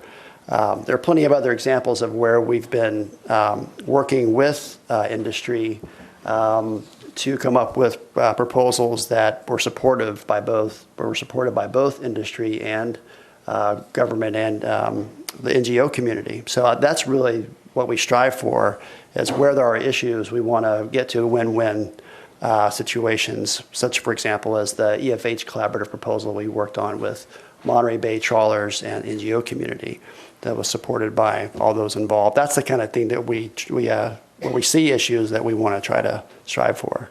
Okay. And I'm seeing some questions here about very specific instances and very specific circumstances. And what I would recommend for our audience here, if you've got very specific questions, like a few of these are, that are very specific fact-based that the rest of the audience might not be familiar with, is that maybe those would be best addressed at the resource tables when we break to go to that, so that you can actually get a more in-depth answer that would be relevant to you, but yet not consume all the time of the rest of the audience. So that would be my suggestion for those. Let's see. There's also a series of questions that are here around the whole topic of, would a sanctuary designation create new fees or costs to any possible user of the coast or ocean? Is there any experience with that? What does it mean in terms of, in essence, again, people's access and the terms and conditions of their access? Does the sanctuary designation impact that? What are evidences elsewhere? Well, in terms of fees, like a user fee, that's not something we've ever pursued or adopted anyway. There was some discussion of that long ago in Florida Keys, but that never came to anything. It is likely it would have effect on users. For instance, if an oil and gas company wanted a new lease, a new oil and gas development, it would have an effect on that access.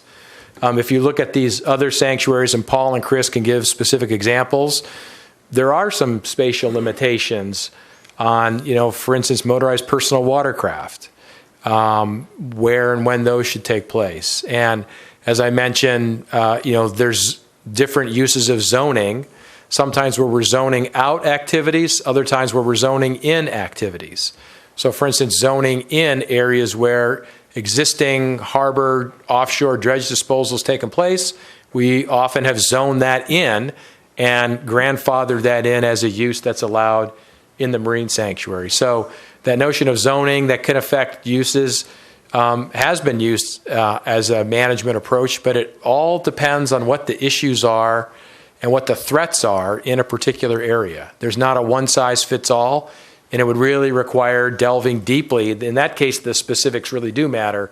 The generalities are hard to address, but the specifics would be far more important. That's the sort of thing that takes 8 to 15 months to deal with in a designation phase. Okay. And then there's a series of questions about different uses, and there's quite a few different specific ones. So if you could make your answers as specific and succinct as you can, that would be great, even though I know this is many nuances to this. But let's pick up the harbors here, because several have commented about, I guess, the California Association of Harbor Masters and CMANC are on record opposing newer expanded sanctuaries until certain problems are solved, including negative effects on harbor dredging. What's the status of those issues? How has sanctuary designation impacted harbors elsewhere? How would those issues be dealt with here for Morro Bay Harbor if there were to be a sanctuary here? First, for Channel Islands, we're an offshore site, so we actually don't have dredging active at our site. So I'll let Paul touch on that, but I will mention that Lynn Krieger, who runs the Channel Islands Harbor down in Ventura County, she used to be, I believe, the head of CMANC at one point. She approached us because they were building a boating education center down there in Channel Islands Harbor, the purpose of which is to educate youth on, how fun it is to go boating, to get sailing lessons and safe boating lessons and have fun out on the water. And as she described it to me, to some extent, it was an existential issue for them. Because if you look around at the boating community, who is going out on 30-foot and 40-foot sailboats, and how old are they? And what kind of watercraft are 15-year-olds going out on? None. They're staying home playing Xbox, right? So we got to get the next generation of boaters out there, or there's not going to be anyone to rent the slips, and we're going to be out of business. So they wanted to build this boating education center to make boating safer, to be a resource for all ages, to get all kinds of cool information and resources there, but also to try and generate the next generation of boaters that would sustain the industries they already have down there. And they wanted us to help them with that. And so we invested federal money in all the exhibits in there. It's really cool if you come down to Oxnard, come to that boating center, and you'll see all these amazing displays, information about maritime heritage, shipwrecks, marine weather, how to find out whether you should go, what the weather is going to be, navigation stories, all kinds of cool activities that's kind of geared towards youth, but is interesting to everybody. So that's the case where Lynn Krieger of CMANC, notwithstanding concerns about how sanctuaries could potentially, if nothing else, perhaps slow down the permit process that they might have to go through, because they have a lot of regulatory hoops they have to jump through before they can dredge with a lot of agencies, and it's like another layer they got to deal with. Notwithstanding those valid issues that they deal with, they still saw a tremendous opportunity to partner with us on a project of mutual interest. So that's when Paul talked earlier about looking for win-win and things we can work together on, whether it's with fishermen, with harbors, or anybody else, the oil industry, the shipping industry. We're always looking for opportunities to work together on projects of mutual interest. Yeah, this is one of those perplexing ones for me. It's a little bit frustrating because if you look at the history of Monterey Bay and since 1992 and our 4 harbors, we've actually allowed about 98% of what they wanted to do. So it's always been one of these things where you got to look at the facts of the case instead of the speculation about what might happen in the future with regard to dredging. Our actual jurisdiction doesn't extend into the harbors themselves. So where this issue comes up is in the actual placement of material. So you could dredge all you want to do inside a harbor.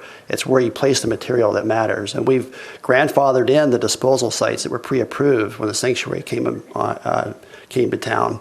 And the way we've dealt with those needs that are above and beyond those current disposal areas is we've worked very creatively with individual harbors on placement, either above mean high tide, which is out of our jurisdiction. So if that clean material can be placed on a beach, go for it. We've also worked with others to have some feeder cells offshore we can pilot, monitor those to make sure they're not having negative effects. So we found creative ways to deal with harbors. And so this is one of those ones that's been a little of a head scratcher about why it keeps coming up, is that sanctuaries somehow are a problem for harbors, because the facts of the case are that I haven't seen it. Okay.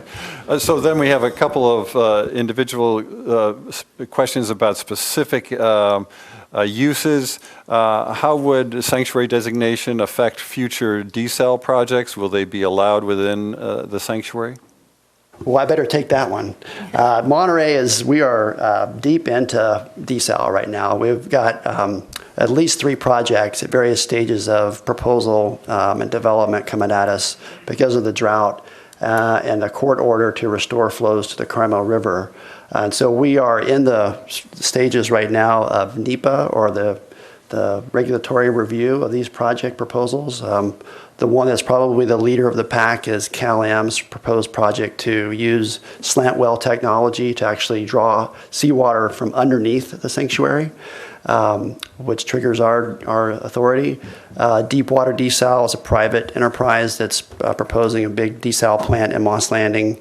We're still trying to get project details from them about what their project is, and there's another third one that's behind them. So we are in the middle of this issue, and what we do is we work with our existing regulations, and how those get triggered is if the desal project impacts the seafloor. So for example, if you're laying pipe on the seafloor, you need to build infrastructure on the seafloor to bring in the seawater, that would trigger our review to see what those impacts are, to see if it's something that we can permit.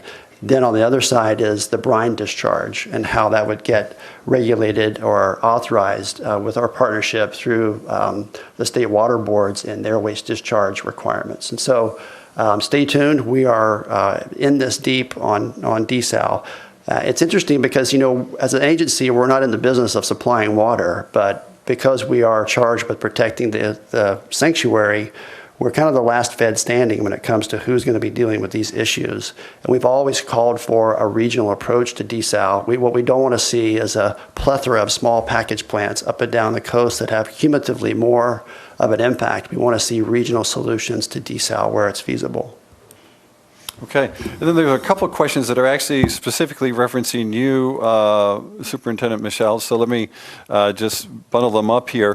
One is an interest by a party in artificial reefs, and referring to a statement by you that that wouldn't be permitted, or asking for your clarification about that. And also a question about, well, I guess a related question about ecotourism and reefs, and your statement ascribed to you that that's not within the mission of a sanctuary to be engaged around ecotourism. Could you speak to those two topics? Well, yeah, I'll say, I would say our mission is compatible with ecotourism. When it comes to artificial reefs, I've yet to see an artificial reef proposed project that makes any sense to me. When you think about our mission to protect the natural ecosystems, for example, you don't see, climbing walls in Yosemite.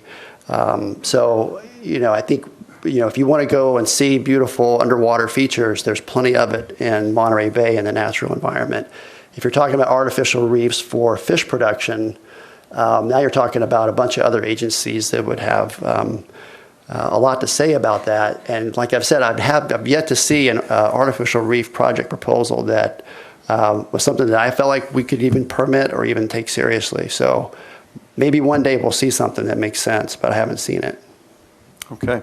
Then there's a question probably for to Bill or to Lisa, and that is, how will the designation process weigh competing national policies? For example, listed species preservation and ocean renewable energy. How do you handle there being multiple objectives at play for the use of the ocean and the consideration of those in the sanctuary designation process?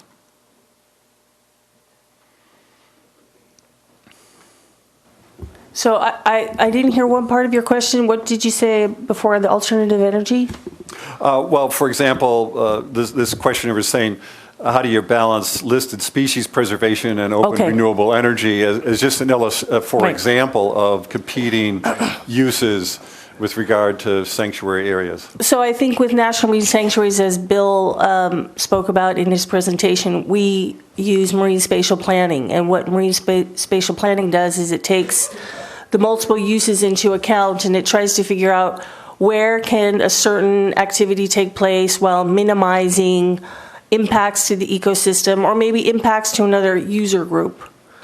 And so by using those types of principles and using a lot of innovation, we try and figure out where's the best place to site alternative energy development while minimizing, if not completely avoiding, impacts to the ecosystem. And we would also include information on where fishing takes place. For example, I know I'm going to go a little bit off topic here, but when we were trying to figure out how to move those shipping lanes, we took information from fishermen as to where they were fishing, because we didn't want the lanes to move to places where the fishermen concentrate their fishing effort and to then have these ships mowing down these smaller boats. So we took that into account and moved the shipping lanes not only away from where the whale aggregations were, but also weren't placed in places where fishermen fish. So those are just very common marine spatial planning principles that we use. And at a national marine sanctuary, one of the I think reasons why it works is because it's place-based. It's a smaller place. If you were to try to do this on the scale of the entire California coast, it becomes very difficult. But if you do it on the scale of a sanctuary, you can really wrap your arms around it. You can wrap your arms around the ecosystem components, but also the user components, the people components. Okay, so we're moving, one of the questions just to round out this area was, and it shows the diversity of our audience here, someone's asking, was there any possibility that the sanctuary could return Estero Bay back to how nature had it before man's changes? So we've got people who are wondering not only how might it be used and would it be restricted in use, but can it be turned back to the way it was?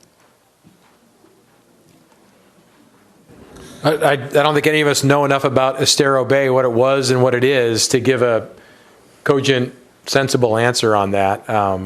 We'd have to study it more and understand what are the threats, issues, problems, et cetera. I do think there's great examples if you look to Greater Farallones National Marine Sanctuary, where they've done a lot of work to help improve the quality and characteristics of Tamales Bay as well as Bolinas Lagoon, and develop plans in partnership with the County of Marin in one case and the State Lands Commission in the other case to help improve that area there. It is doable, but it would, in some cases, but I don't know if that's doable in the case of Estero Bay or what the issues or challenges are.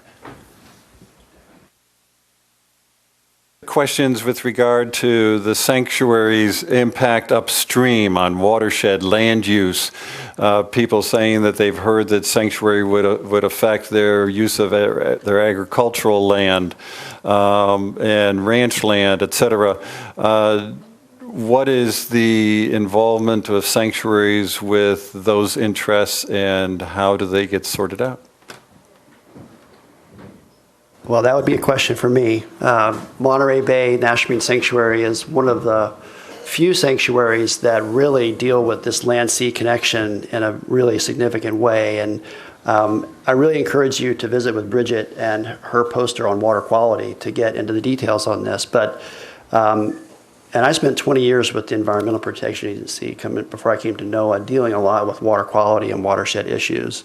But let me just first say that, you know, our jurisdiction stops at mean high tide, right? But because of our act that is so broad that says that pollutants that enter and harm sanctuary resources, you know, we need to pay attention to. And so what we have done with that is, and Bill mentioned this in his presentation, was take a non-regulatory approach to this. There's plenty of other regulatory agencies like EPA and the State Water Board that are dealing with those issues in a regulatory manner, even local government and their local ordinances. So we felt like we don't need another set of rules and regulations here to have an effect.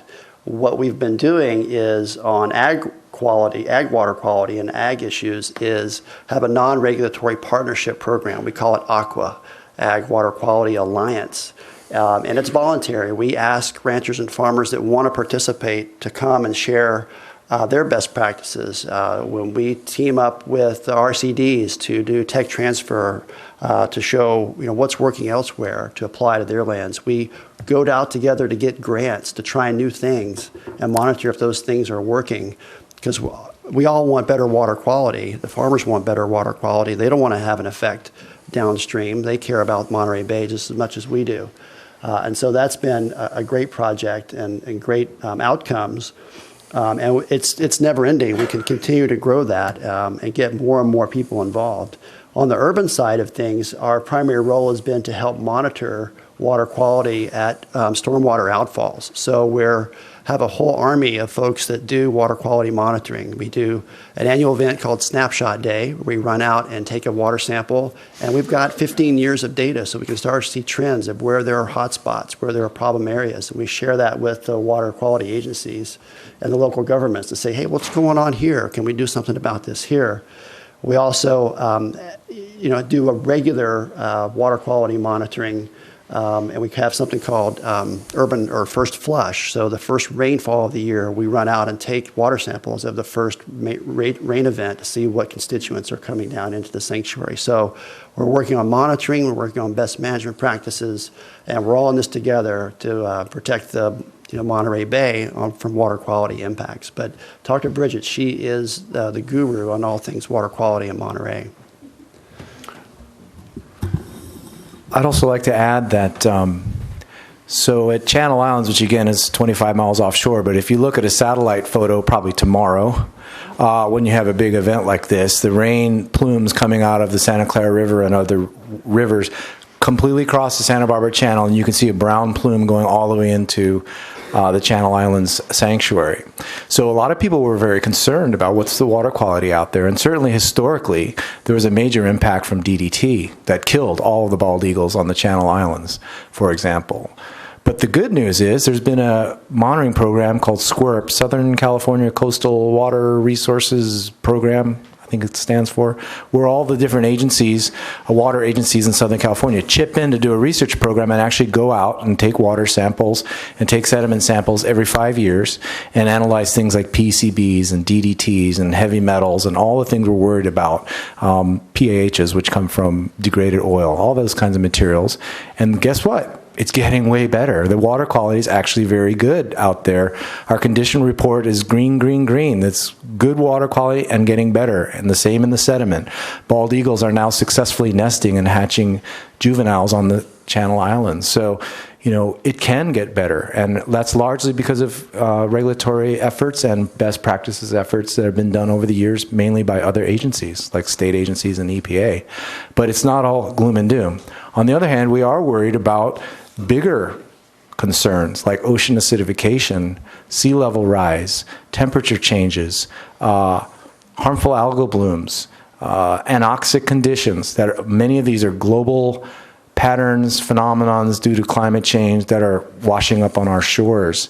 And so there's a lot of programs going on across NOAA to start to learn about that, to do the science, to start to predict trajectories of what we might see, to help communities develop either adaptive strategies or ways to make their ecosystems more resilient, ways to see what's coming and start to deal with it instead of put their heads in the sand.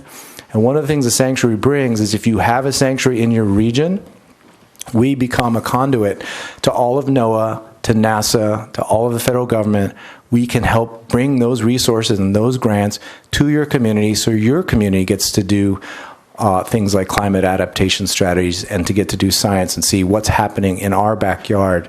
That's one advantage we bring is we tap you into all those resources that NOAA and other federal agencies can bring to the table. You have a big leg up on other coastal communities that don't have that organizing entity and agency that can go to Washington on your behalf and try and get that information and those resources to help your community. Okay, we've got a question from an aviator wondering, does the sanctuary contemplate restrictions on aviation beyond those imposed by the FAA? And if so, what are they and why? And how do you balance aviation use with reasonable protection goals for the sanctuary? Then the latter part balances the word. I mean, I think that's the focus, as I had said in an earlier part of a slide. We strive to balance protecting the ecosystem and the ecology of the area as well as promoting multiple uses. Again, the details of whether or not there would be in the Chumash Heritage proposal any need for limitations on aircraft, I don't know the specifics of that. I would point to what's been done in the case of Monterey Bay and Channel Islands, where there are areas where there are sensitive wildlife and there are restrictions on how low aircraft can fly. It's not throughout the entire sanctuary. It's over seabird rookeries and breeding grounds and or where pinnipeds are breeding on areas because low-flying aircraft have a tendency and have been shown to flush those wildlife. So whether or not that's needed here would sort of depend on are there seabird rookeries and or pinniped rookeries that would require that same level of protection, and is there a lot of aircraft that could be causing harm to those areas? Okay, then we have a question. Again, it's one seeking to understand how you handle and manage different issues. This is about sea urchin barrens, or areas where sea urchins have overpopulated rocky reef structure, and asking, and therefore limit, destroy habitat for fish,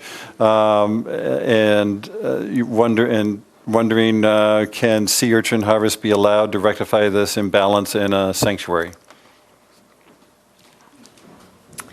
Oh, okay, so if this is a concern to someone, first off, we at National Marine Sanctuaries, we don't really regulate fishing. So if this would be a concern, we would bring it to the state fishery managers and say something needs to be done about this. And we would offer it to the state fishery managers to come up with a regulation to allow that harvest. I guess that's the best that I can say. Well, the one other thing I would add is that we've done, in a lot of cases, in particular Channel Islands, a lot of research and help to promote science that our partners have done on things like urchin bearing grounds. What are the cause? To what extent does a marine protected area that's already established help avoid those or help restore natural diversity in those areas? But a lot of this urchin bearing grounds can be driven by the lack of predators in the area, and primarily sea otters, that are not in the area eating the urchins. Other fish can be a predator to that as well, and especially to juveniles. But urchins and the science behind it is something that, as Lisa alluded to, we may contribute to, but it's not our sole responsibility. And it's sort of the other side of the coin, where we hear a lot of times, stay out of fishing.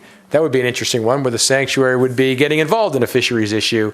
And if we do, we're only there to help provide advice and suggestions and science that might go to the fishery managers that are responsible to help them make the best choice. Okay, and then we have a question here trying to understand how, if a sanctuary were established, the public would be able to provide input. And I think it relates to the Sanctuary Advisory Committee and how you select people to that. And the specific question here relates to something it looks like up in Monterey Bay National Marine Sanctuary, where the fishermen had recommended a particular representative, and that person seems to have been passed over. So the question becomes, what are the criteria for Sanctuary Advisory Council members? How do you pick them? What balance are you looking for, et cetera? How would the public have ongoing input, in other words, if a sanctuary were established? I can't really speak to how it would happen here, but I'll talk about what we do in Monterey with Sanctuary Advisory Council recruitment and selection. We put out a recruitment for new members. And when we get those applications in, we have our advisory council set up a subcommittee, and they get a chance to review those, and they select their top 3 recommended folks, and they provide me that recommendation. And then I interview those people and make a recommendation to the national office about who would be in that seat. And it seems to work really, really well. So I'm curious to know about that specific case, because ever since I've been there, the person who has been in the commercial fishing seat is the same person that the commercial fishermen wanted to have in that seat. So I'm a little perplexed by the question. Okay. Well, since it sounds like it's becoming very fact-specific, maybe I could suggest the person who had that question to follow up with Paul at the community partnership chart there that he's going to be manning when we turn to that portion of the agenda. So I do want to acknowledge that there are some other questions that are here that are very specific, presenting summations from various studies that have been done, pro and con about sanctuaries. I think, given what was presented by NOAA about the formal designation process and how there would be extensive public hearings, I think that would be the best context to vet those. I will provide those to the NOAA folks so they understand what the questions are that are coming, so that if the nomination proceeds to the next step, you would be prepared to answer those in another forum. I think that might be the best use of people's time here. So at the outset, I identified for you that there were 6 ways for you to learn this evening. We've really accomplished 3 of them.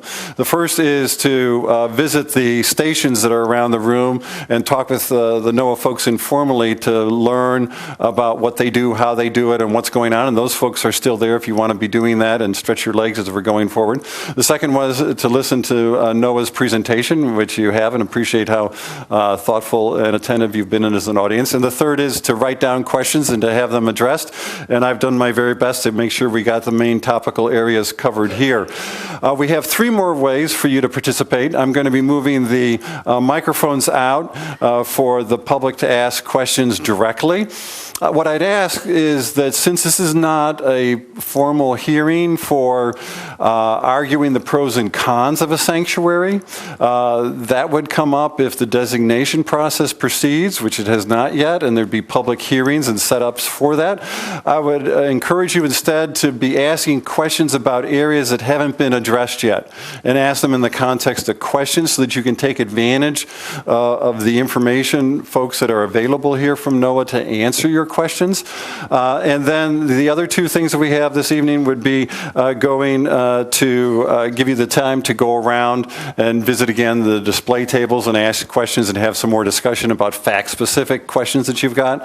And then the sixth way, of course, is to view the information up on the website. For those of you that are watching, if when the presentation happened from NOAA, you didn't get a good read on your television screen of what you saw there, go to Hot Topics on the homepage of morrowbayca.gov, and it'll lead you to where the PDF is of the PowerPoint presentation, so you can be tracking that while you're hearing Bill's presentation. So the microphones, or the microphone is out. We'll get the other one up.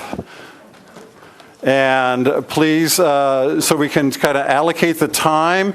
If you have a question you'd like to ask, if you could line up behind one of the two microphones, that'll give us a quick read of how many questions there are, and then we can make sure that there's a reasonable opportunity for each person who has a question to ask them.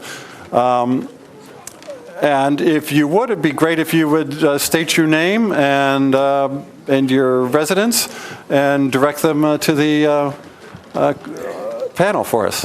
Please.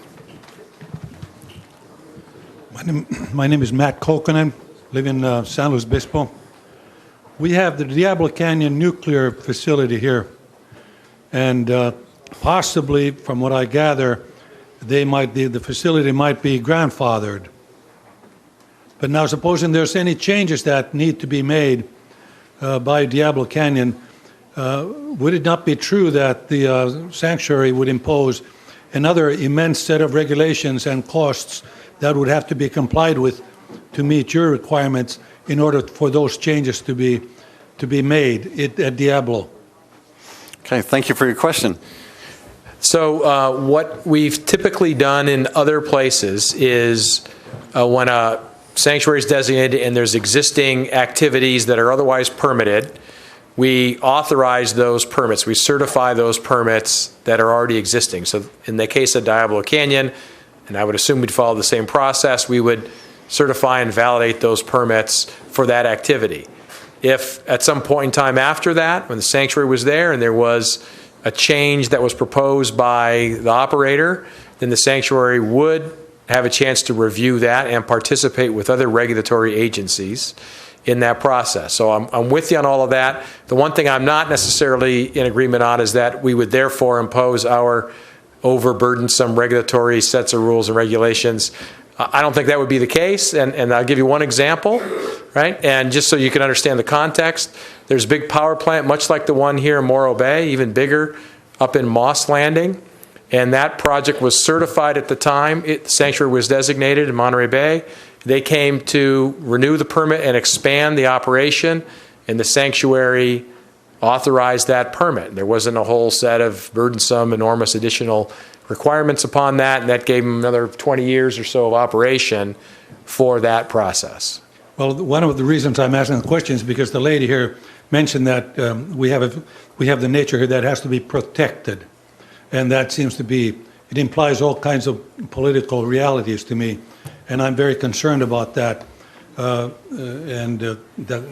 why my question. Yeah, no, I appreciate that. The other part of the political reality, though, on our end is that, we're not regulatorily, administratively suicidal. Paul was talking about desal plants. We know we're going to have to approve a desal plant in Monterey. That's going to happen, and we're not troubled by that. Others might not like that, but we know we're part of the community as well. These aren't wilderness areas that are no take, no go, no nothing.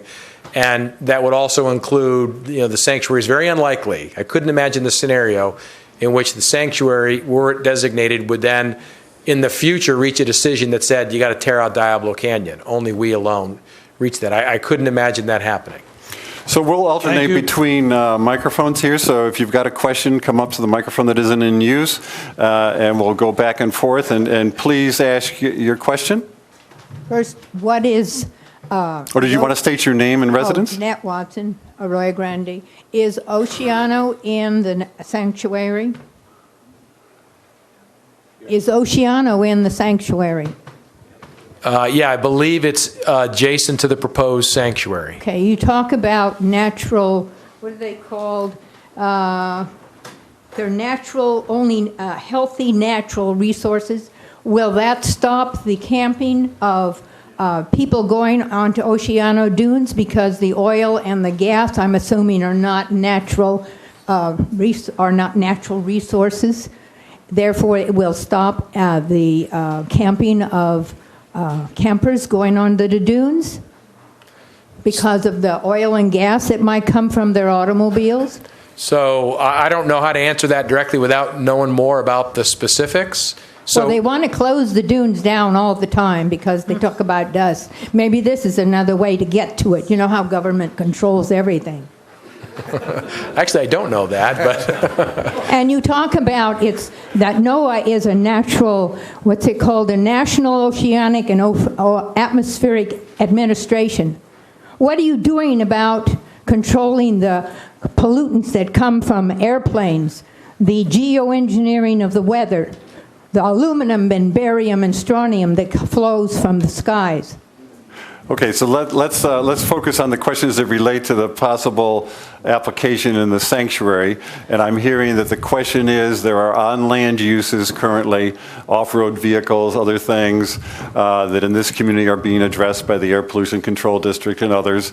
And the question would be, is there a role in that sort of situation that the sanctuary would have? And maybe you've got some experience elsewhere. I see you raising your hand, Chris, to speak about what, if any, role does the sanctuary have in those situations when there are other primary regulatory agencies? yeah, so on this specific issue, I think the best answer I can give you is maybe there's a role for the sanctuary. It would depend on the issues, and the specifics and the details matter. And what role the sanctuary would play were it designated would depend on the specifics of what's going on, who else is addressing that issue, what have they accomplished. Is there a role for us to play? Is there something we would offer? Is it science? Is it volunteerism? I just would have to know a whole lot more about the issue to know That's what a to do. confusing answer. But I do want to just say one more thing. When I talk about geoengineering and the skies, the material going into our atmosphere, I'm talking about geoengineering the weather. Now, some people don't know about it, so I'm hoping that they're listening and maybe they look it up. Okay, thank you. Ma'am, if you'd state your name and residence and your question, please. I'm Dr. Mary Winfrey. I'm in South County. Thank you. And apparently the sanctuary has an evil twin, or somebody's lying on the internet, because it keeps suggesting that these marine sanctuaries are working hand in glove with NOAA General Counsel's enforcement section. And I couldn't find a single table here on your enforcement section. As I understand, there are agents, special agents, and enforcement officers for your marine sanctuaries who are armed and have weapons. And if we have a complaint, a civil complaint, you have even special judges. And these judges are paid for by the U.S. Environmental Protection Agency. Do you know anything about this? Because like I said, we hear a lot about your evil twin. Well, I can answer the first half of that. I'm not aware of the judge situation. Maybe someone else here is. The National Oceanic and Atmospheric Administration, NOAA, has an enforcement arm that deals almost exclusively with fisheries-related issues. That arm includes a few, like a dozen around the country, uniformed officers that carry a gun, and it includes many more, but not a lot more, maybe 30, 40 non-uniformed officers that are investigators that work around the country. In this area, there is one in Santa Maria, I believe. There's another one up in Santa Rosa. These are the non-uniformed officers. Monterey Bay Sanctuary had a uniformed officer for about 10 years until he retired, and we're pushing to get that position refilled, have not been able to. And so those officers exist. They're primarily who we use, but not solely who we use to enforce regulations. The state wardens for state parks and Department of Fish and Game, or all Fish and Wildlife, are also deputized to assist in enforcement of our regulations. And the U.S. Coast Guard also assists as part of its role in helping other federal agencies with their maritime regulatory responsibilities. We also understand that for the marine sanctuary areas, you use a corps of volunteers. The Los Angeles Times reported that environmentalists are deploying dozens of volunteers to keep an eye on the region's new marine protected areas through a coalition of programs called the MPA Watch. By boat, by plane, and from the shore, they will monitor fishing vessels, kayakers, divers, surfers, and any other human activity in the new sanctuaries. I guess the LA Times didn't know what it was talking about? Yeah, well, those don't directly relate to national marine sanctuaries. Those are state-designated marine protected areas. They may call them sanctuaries, but they're not national marine sanctuaries, so they're They not. were NOAA sanctuaries. Like I said, there must be something. No, that particular program you're referring to from that article refers to the new network that's gone into place. It's been organized to assist the state with its enforcement and compliance monitoring of the marine reserves and marine conservation areas. We do use volunteers to help provide, as I said in my presentation, I'm not sure, maybe you were here for that, where we pursue education first. So we have volunteers that will be out along the shorelines, on whale watch boats, in kayaks, that will provide education, but they're not enforcement officers. They're helping ensure people understand the sanctuary regulations or whatever other regulations may be relevant. Are there other questions that the audience has? You might want to pursue that further on an individual basis later. If you'd step up to a microphone just so we know how many more folks there are, and then we're going to be switching over to the display table so that you can have more informal discussions and continue your discussion topics. Yes, my name is Bill LaFay, citizen of Morro Bay. The one question I do have is the funding of a sanctuary office. I noticed that both Channel Islands and Monterey have supervisors. If we did get designated as a sanctuary here, the Shumash, an office would, I would assume, be set up here somewhere along the coast, and it would be funded, and I'm sure that would be by the federal government. How does that all work, and what's the staffing levels and the economic impact of that?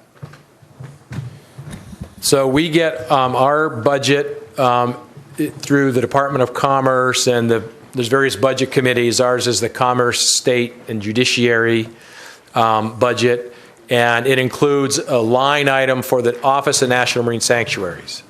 The National Park Service, for instance, gets a budget park by park.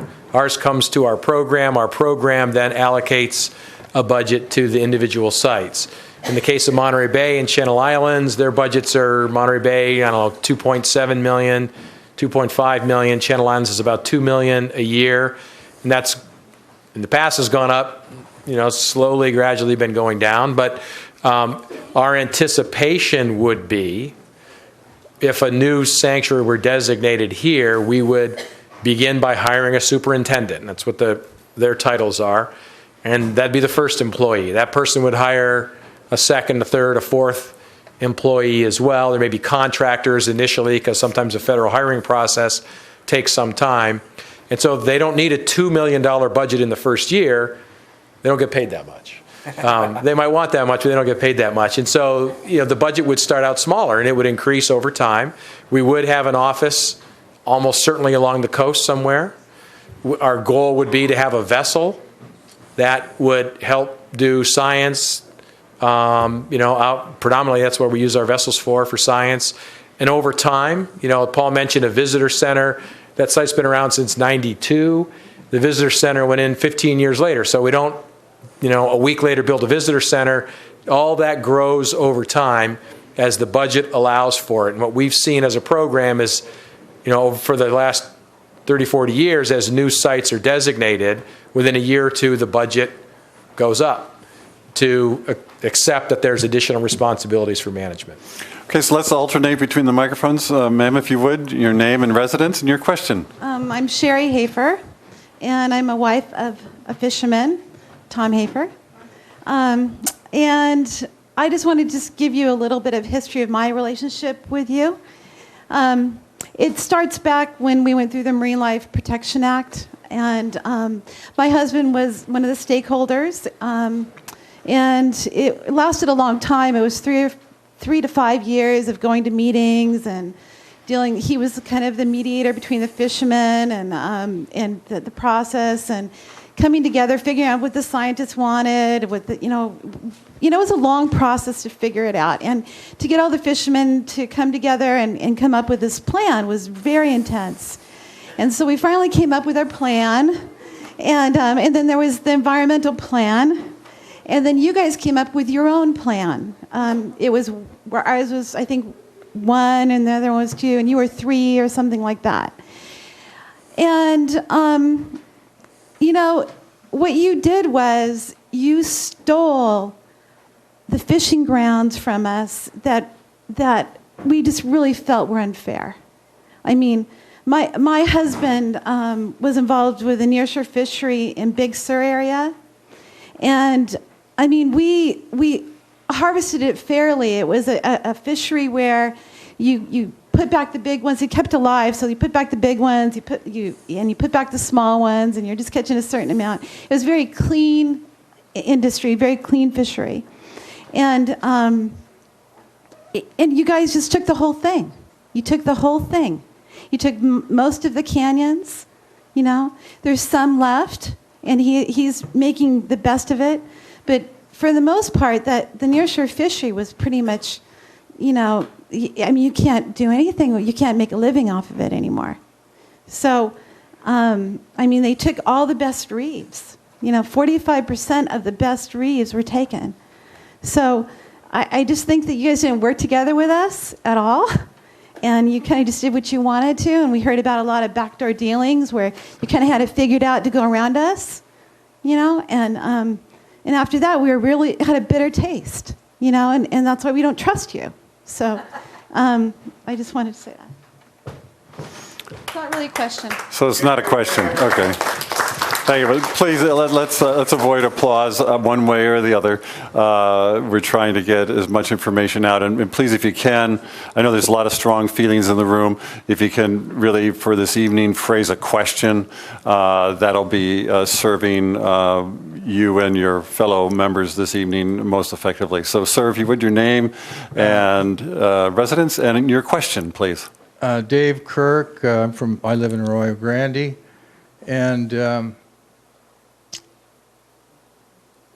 you did a great job explaining your business and how it operates, but I think you omitted some of the history in that the commercial fishing industry supported the marine sanctuaries in both Montgomery Bay and Channel Islands, as well as Cordon Bank, but that's changed, and you've changed, and you no longer. This designation has happened without the support of the fishing industry. It's happened without CMANC, and it's mostly the way your organization is structured, with your superintendent having authority over basically everything. It's like the King of England coming in and setting up his power over our free country. And did you have a question, sir? Yeah, is there a way for you to change it to where we could have local representation, to where we could feel like we had a part in the say-so? Like, Paul, you signed your hand to a letter on EFH designation of 14 sites with over 200 square miles of additional closures for fishing in a deal that you call collaboration, which is actually what many of the people in NIPS call a horse trade. And you say that you're not involved in fishing regulations. How is that not involved in fishing? Can you explain to me, how does your request of NIPS not being involved in setting fishing regulations? So let's turn to the question and hear the response. So actually that's an interesting one because it was actually the fishermen that spoke to me early on when I came to Monterey about you need to work with us. You need to help us for a change. We were left out of really that discussion when EFH first got designated by the whole Pacific Fishery Management Council. These small harbors in the Central Coast kind of lost out. So you need to work with us and help us. And I heard that. And so when EFH review came up again, I reached out to the trawlers because it was all about just trawling. It wasn't bottom contact gear. There were only a handful of trawlers left, as you know. Reached out to them to say, well, what do you want to do here? Can we work with you on something? And we had been going through a process to identify where there's high value benthic habitat. And the fishermen share with us where their high value fishing is. And they said, look, if you could get these areas reopened for us, we'd really like that. And we said, well, if you'd be amenable to closing these areas we think are high value benthic habitat, I think we could work out something here. And that's what we did. We went to the fishermen first. And that was based on what they asked us to do a long time ago, was come to them first and help them. And that's what I did. And I'm proud of it. And I'd like to add to that this is a process that was initiated by the Pacific Fishery Management Council. We did not start this process. And what Monterey Bay did with the trawl fishermen and with the NGO community was lauded by the Pacific Fishery Management Council family to the point that multiple people testified and said this process that happened at Monterey Bay should happen coastwide, and it is happening now coastwide. What has happened in Monterey Bay is now being they're trying to develop a similar process where the trawl fishermen come together, the NGOs come together, and they try to figure out what areas can we better protect now that we have more information, and what areas now that we have more information should we open up so that the trawl fishermen can have access to those productive areas. So this is a process that was initiated by the Pacific Fishery Management Council, and we listened to the fishermen, and we are working with the trawl fishermen and participating in this process. Sir, if you would, your name and residence and your question. Christian Schaub, Morro Bay. Just kind of a science education question. As far as all of the data and the mapping for the proposed area, how complete is that? Would there be, how much more time and effort would be required to completely map the area?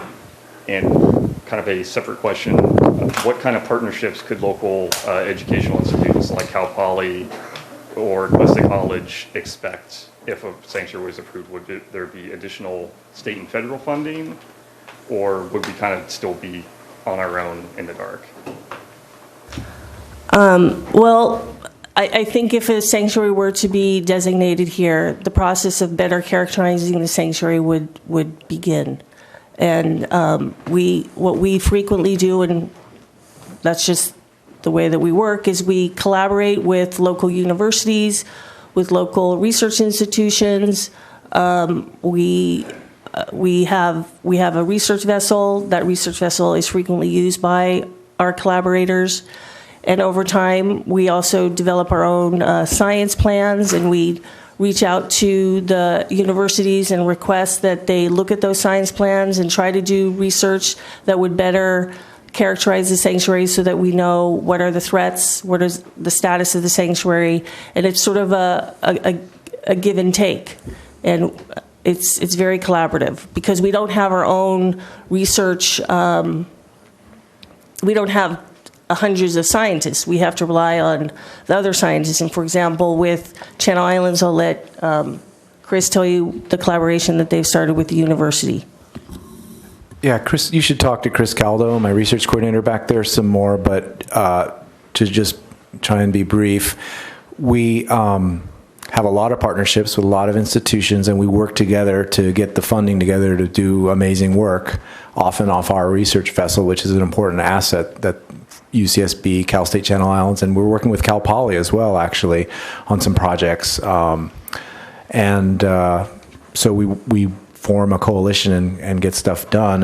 And the other thing I'd say is because it's a sanctuary, when they're going for NSF money or BOEM money or EPA money or other sources, NOAA monies, grants, they get a much higher chance of getting a grant, because those grants say if it's in a federally protected area, it gets a higher score for the grant. So having that sanctuary designation actually helps the researchers get a better shot at getting the research dollars they need to do the work. And that's what we've seen. So for example, we collaborated with a coalition of principal investigators at UCSB and helped them successfully get a $5 million biodiversity monitoring grant that they're now using to study the Santa Barbara Channel and its changes in biodiversity over time. $5 million.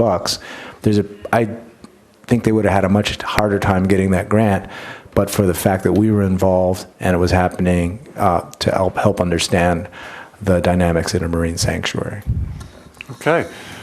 Sir, if you would, your name and residence and your question. My name's Mark Hammerdinger. I live in Morro Bay. And I have two questions. One is about VMS, which is, law enforcement. Kind of up here, kind of backing her up here on her question. Twice I've been flown over when I anchored up in Point Lopez. And I'm wondering who pays for this law enforcement? Is it the VMS, the money that I have to pay for VMS, so they know if I'm in your reserve, and also who pays for your salaries? I know I'm not getting paid to come to this meeting, but you guys probably are, and I'm just wondering who pays for this? The taxpayers? So on the first question, I don't know who pays for, or whoever was doing the overflight. We don't have airplanes. We're not doing any overflights over you when you're anchored in this scenario at Lopez Point. In terms of us, yeah, our salaries are paid as part of the federal budget. Those revenues come from individual taxes, corporate taxes, we're us, yeah. Me, I'm paying for it as well. Okay. Okay, sir. wait, I have one more. Oh, okay. Okay, so, and me, I pay for VMS because I have to make sure that I'm not going into your reserve. I don't slow down or turn my boat or that the device is turned on. To make sure that, okay, so I'm getting hurt by this. Okay, and then the other thing was, it seemed like my question about the sea urchin reserves, the marine sanctuaries, let's say talk about the marine sanctuaries where they don't allow sea urchin diving. And everybody knows that sea urchin barrens are a problem. They've had programs where they've sent divers back in the 60s where they'd all crush sea urchins and try to get them because they were devastating the forest. They've got the palm kelp, they got the macrocystis kelp, they got the bull kelp, and they got all the little algae that grow on the rocks. Everybody knows that the urchins kind of clean those rocks, right? And the urchins just come in and devastate. They need to be controlled, and in a lot of these areas there's no otters. So I'm just wondering why you guys put marine sanctuaries in place and don't allow divers into them. You know that the divers should be collecting some of those sea urchins, harvesting them.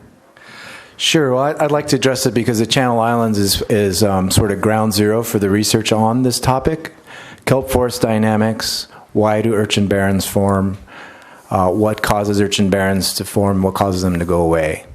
And there's actually been a lot of research on it. First thing I'll say is there's a red urchin harvest, but at the Channel Islands there's also white urchins and there's also purple urchins. Those are not harvested. And those urchins are predominantly the urchins that cause the urchin barrens. So having urchin harvest on reds doesn't really address that issue. You're right, there were experimental programs in the past to actually pay folks to go down with hammers and smash as many urchins as they could in the urchin barrens. And the results of that research were, it's a heck of a lot of work, and it doesn't really do the job, doesn't work. So other research showed, in fact, for example, at Anacapa Landing, where there had been a small no-take marine reserve set up and had been operating for over 25 years, the research demonstrated that having abundant lobster, abundant sheephead, which are both urchin predators, that you seem to have less development of urchin barrens. And if an urchin barren did come in, perhaps after some kind of El Nino perturbation or something like that, that it seemed to clear itself out relatively quickly. And conversely, in areas where there was a lot of lobster and sheephead depletion, those were the areas where you tended to see larger, more persistent urchin barrens. And so, in fact, that was one of the reasons why we wanted to have some areas set aside as marine reserves, because it would actually not increase urchin barrens, but reduce urchin barrens. And that's the result we've found after 10 years of monitoring, is that if anything, those reserves reduce the frequency and intensity of urchin barren persistence and development. Okay. Let's turn to you, sir, at the other microphone. Your name and residence and your question, please. My name is John Gillespie, and I'm a local fisherman. I fish with a conservation ethic. I love the ocean. That's why I do it. I'm not hearing your voice. AGP, are you picking up that second mic, please?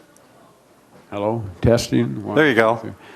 Anyway, I've been a fisherman many years, and your sister organization, the National Marine Fisheries Service, has been an abomination to the fishing community for over 35 years. I've witnessed it all.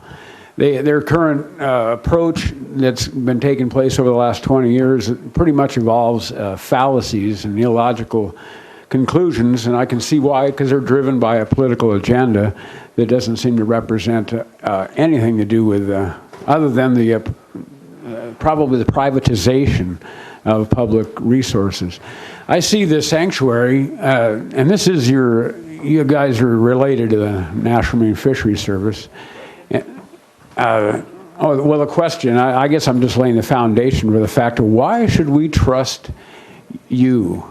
After years and years of honestly, abomination, I frankly have called for the disbanding of the National Marine Fisheries Service. And I think there's a lot of people that agree with me. I know there are. And I don't know why we should trust more overlay of regulation when there's draconian regulations already all over the area. And they don't even represent saving or conserving anything. It has more to do with displacing of community members to break it down into a privatization scheme. I just don't have a reason to trust you guys. And I wonder are you going to supplant the National Marine Fisheries Service, or you don't even have the science background that they have, which they use very little of. That's probably the only good part of the organization. I guess there's probably a question in there. Yeah, I think there's a question in there. You know, we came here tonight at the request of the city of Morro Bay, and we'd heard from others in the community that it'd be good for you guys to come and explain what are marine sanctuaries. That's what we've done. We wanted to come here because we knew there was a lot of folks that had, solid information, and a lot of folks that had misinformation, and a lot of folks that had no information about what is a marine sanctuary. We can only come and tell you the facts of what we do. That we try really hard not to put a ton of spin on it. We believe in what we do, just like you believe in your fishing boat and your fishing practice.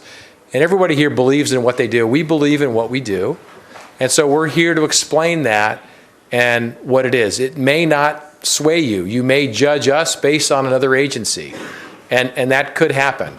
We aren't fishery managers, and we've made that clear. We've tried to make that clear. We don't really get involved in fisheries issues, but for these very fringe things. And as you see, we spend a lot of time talking about it. In our jobs, we spend very little time dealing with fishery management issues. There are many other issues that we get involved with. We won't supplant NOAA fisheries. They've got their role here, and that's not what we do to supplant it unless the community were to say, we want the National Marine Sanctuary to manage fisheries. And even then, I don't expect to hear that, and I don't expect that would lead us to do anything different. So we can just come and tell you our story. And if that isn't informative or helpful, that's the best we can do. I know I can't convince you to believe everybody from NOAA if you've already got a bad opinion about NOAA and you think we're just like them, and we're here just to give you our best fair shake and hope it at least informs you and you can make judgments from there. Yeah. Okay, we need to turn to the other gentleman.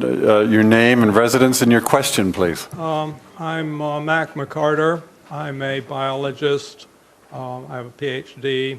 I have several other degrees. And I noted the comment that commercial fishermen had been consulted, and this is true, and I know you aren't fishing managers, and so I can understand what happened, but the owners, the trawlers, are often extremely wealthy and do not represent the 30 and 35-foot boats that are so common here. John, who just spoke here, has a 50-foot boat, 50-some-odd foot boat, and fishes very low impact. I think I would like to ask if there's any possibility you could recruit more representation and interaction with small, low-impact fishing, and also even with the big boats that use hook and line and traps rather than dragging heavy nets across the bottom and destroying the structure. Incidentally, trawlers don't fish on reefs, so the woman's complaint still stands. Thank you.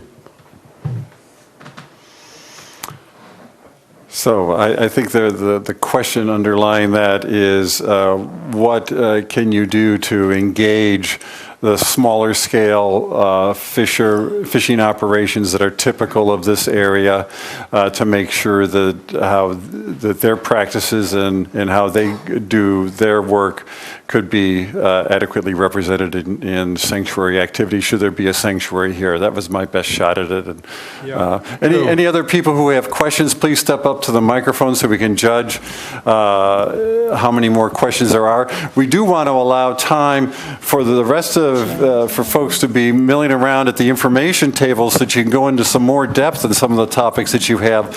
So please do that. And in fact, I know the NOAA folks are at those tables, so if you want to be doing that while we take final questions, I think they'll try to cover those tables as best they can so that you can get as much information before we close out the evening. Don, I was going to just try to take a stab at an answer to that last. Okay. About what we can do to be more inclusive. I would say we're always interested and open to being more inclusive. So if there's something specifically you'd like, to work on, let's talk about that. Of course, if there's something here, there's not a sanctuary here, so it would have to be something related in an existing marine sanctuary. I will note, though, a couple years ago, I had asked our advisory council, commercial fishing reps, to, hey, how about why don't we set up a commercial fishing working group and to try to bring in more fishermen to tell us, what are the issues of your concern? Maybe there's something we can do to help you in your conversations of what you want to try to do at the big NOAA level. Because I'm often hearing that you're not being listened to at the council level and whatnot. And our commercial fishing reps said, no, we're not interested in doing that. So I think you need to talk with your commercial fishing reps on advisory councils and advocate strongly for that, because if we don't have support for doing that at the council level, we'll have to find another way to hear what those concerns and voices are. Okay. Thank you. John? Thank you, Don. And I'm John Ashbaugh. I'm a member of the San Luis Obispo City Council, and I wanted to thank my colleagues in the city of Morro Bay, Dave Buckingham, and all the members of the City Council, and you folks for offering us this opportunity. We've heard from a number of people from South County, and we've verified that the proposed marine sanctuary does include areas that would be affected at Avila Beach, Port San Luis, obviously, and the South County communities. I would hope that somebody, and I think the Pismo Beach mayor has been here as well, somebody from that community will also invite you to do this same kind of presentation down there. Because to me, it's dispelled a lot of the concerns that I've heard. I did have one question for you, and that is, in what way would the national estuary program at Morro Bay, which seems to me to be a good model for local collaboration with a nationally recognized estuary. Could you give examples of where nationally designated estuaries have worked with national marine sanctuaries to advance the scientific and educational understanding of the relationship between estuaries and the sanctuaries. Yeah, real good question. So National Marine Sanctuaries and the National Estuarine Research Reserve, that's a parallel to the National Estuary Program, though they're in roughly the same office within NOAA. In the case of Monterey Bay, the Elkhorn Slough near and the Monterey Bay Sanctuary come right together in Elkhorn Slough. And that's a good example of collaborative programs and initiatives on the science and education side in particular, where the sanctuary and the research reserve work very closely together on issues of importance to them. They also collaborate on resource threats, erosion, seawater, saltwater intrusion, rising sea levels, etc. In the case of the Morro Bay National Estuary Program, and Paul may be able to comment more on the specifics, I just know the generalities, that Monterey Bay Sanctuary already collaborates with the Morro Bay NEP on some of the water quality programs that take place. And Bridget, for sure, in the back can give a lot more detail on what those are, but there's already collaborations that go on there in watershed education programs. And I also believe that a grant program that we have called the BWET program, Bay Watershed Education and Training, has funded work here in Morro Bay in the National Estuarine Program as well through grants that we've provided. So there's already a high level of collaboration. The last thing I'll say is we don't typically overlap in that regard. So since there's a Morro Bay NEP here, I couldn't envision the marine sanctuary going into Morro Bay. We don't see it would add any value. If there's a marine sanctuary, it would be offshore of Morro Bay, given the successful program of the NEP here. Well, thank you very much. Yeah. Okay. Ma'am, your name, residence, and question, please. Yes, my name is Sherry Foster. I'm from Lompoc, California. I've lived in San Luis Obispo and Santa Barbara County. I was raised here. And I live in Lompoc, and I was beach guard for 6 months for the plovers. And I just wanted to know what role or what association you have with Sea Shepherd Conservancy, or do you have any at all? And what are your plans on implementing them into your sanctuary? And the role that Vandenberg's going to play, since there's a lot of that history of 3 sunken ships right there. The largest naval disaster from 1923, 7 destroyers crashed. Yeah. The Yankee Blade is out there. Yeah. And then there's one more that you can actually see when the tide washes it out. You can see the whole frame. Yeah. But I don't remember the name. But Yeah. I know that James Cameron has been out there researching because he lives in Gaviota. So Yeah, he's got a nice property or had anyway. So you mentioned the Sea Shepherd. Is that a local? the Sea Shepherd Conservancy. Yeah, so it's not the Sea Shepherd, the Whale Wars guys. Okay, It is those same guys. Yes. I'm not aware that we've got any programs working with them. Well, I know for a fact that I just watched Omar Todd, who's the Global Tech Director for Sea Shepherd worldwide. And he had an online meeting with Captain Paul Watson to where he answered questions. And I asked a question because of the fact of the orcas and because of the SeaWorld laws with California State. And SeaWorld had just filed a lawsuit against the state of California. He said that they are supporting the California Commission, Coastal Commission, against that lawsuit. So I wanted everybody here to know that Sea Shepherd is here to support us. And they're here for educational. They're branching out. They're not just doing the whales. They're doing illegal poaching, fishing, everything. Yeah, okay, well, thank you. I think we'll go to a question. There's a few things that I think she asked. That so we don't work with Sea Shepherds now. Maybe we would when they were to contact us. We do have a number of programs in Monterey Bay and Greater Fairlawns that involve volunteers walking beaches to identify critical habitat areas for things like plovers and for seabird die-offs as well. That's a very common program that we get involved with. And then lastly, as we mentioned, and there's information back at the Maritime Heritage Table, a very important part of what we do is maritime heritage, which is shipwrecks, as well as helping to interpret and provide information about maritime cultures in an area. We're well aware of those shipwrecks. We think they're underappreciated in the California maritime history. There's other shipwrecks we know of there that could tell an even more significant story. And there's over 200 shipwrecks that we know about in the area that's been proposed as the marine sanctuary. So it's a very significant maritime area, and identifying, interpreting, protecting shipwrecks is a big part of what we do. Okay. Thanks. Sir, if you would, your question. Hi there. I'm Bill Tillman. I live in Los Osos. I work with Cal Poly. I work on wave energy projects. And this is a question about process with your website. I find it difficult to navigate the Sanctuary website to find documents. And to give an example of one that I think works pretty well, the Federal Energy Regulatory Commission has an excellent e-library format to its dockets. They have formal dockets for applications, for licenses, and they, within that docket, are able to list every single document from the applicant as well as every single document from interveners, commenters, from cities and states, agencies, and individuals for a given application, in this case, a nomination. I can't find that on your website. And so there's an issue to me of transparency of the information that's in front of NOAA for consideration of this. And I think that everyone here would like to be able to see the input of everyone that's interested in the nomination once they file something with you, a letter of comment, a document, you know, whatever it is. Am I missing something in your website, or is there some room for improvement as in these other federal agencies?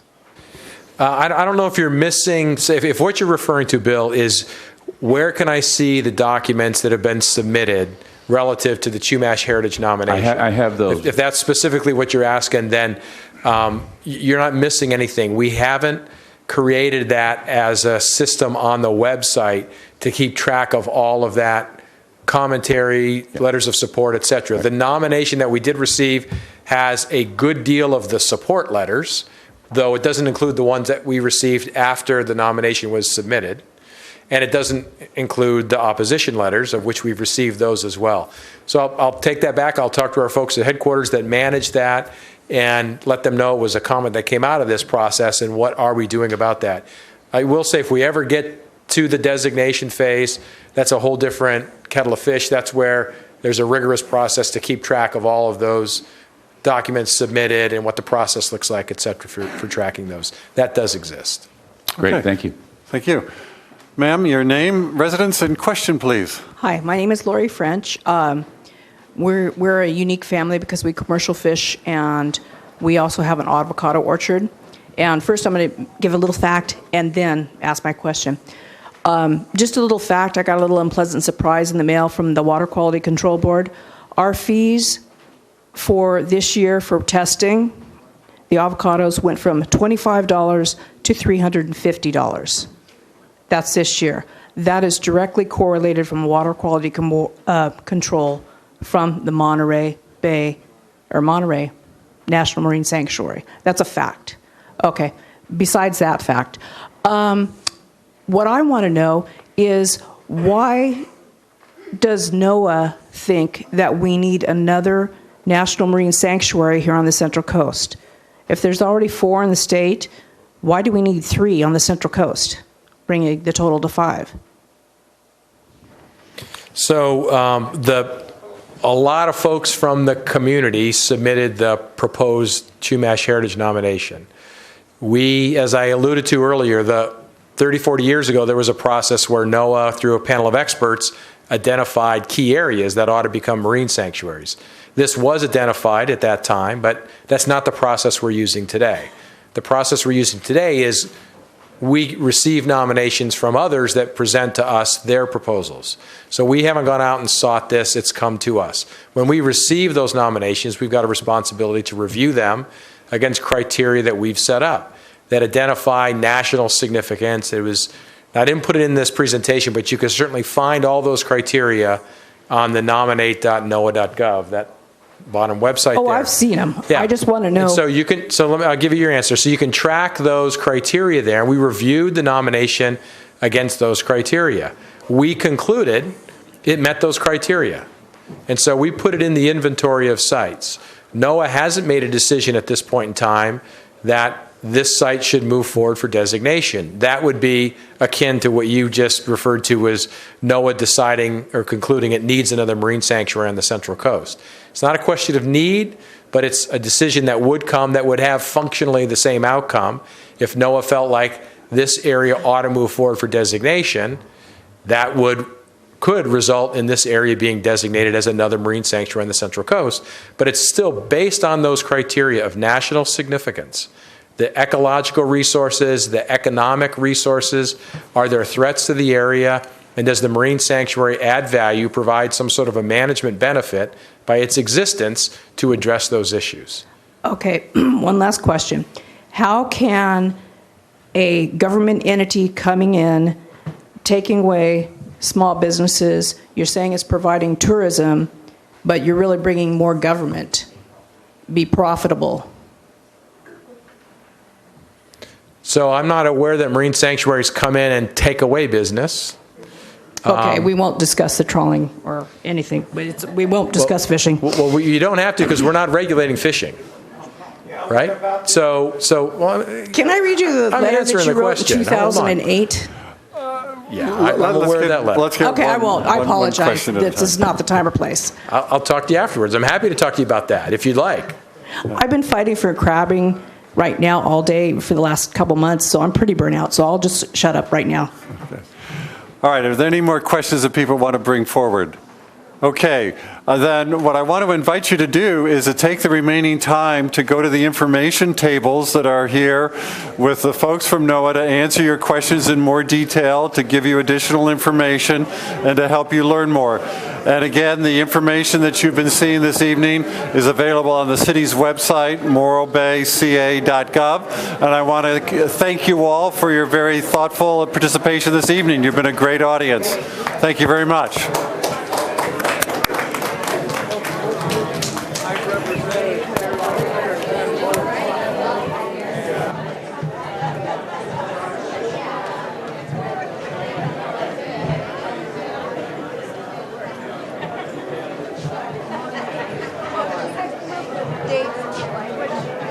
Yes, I emailed.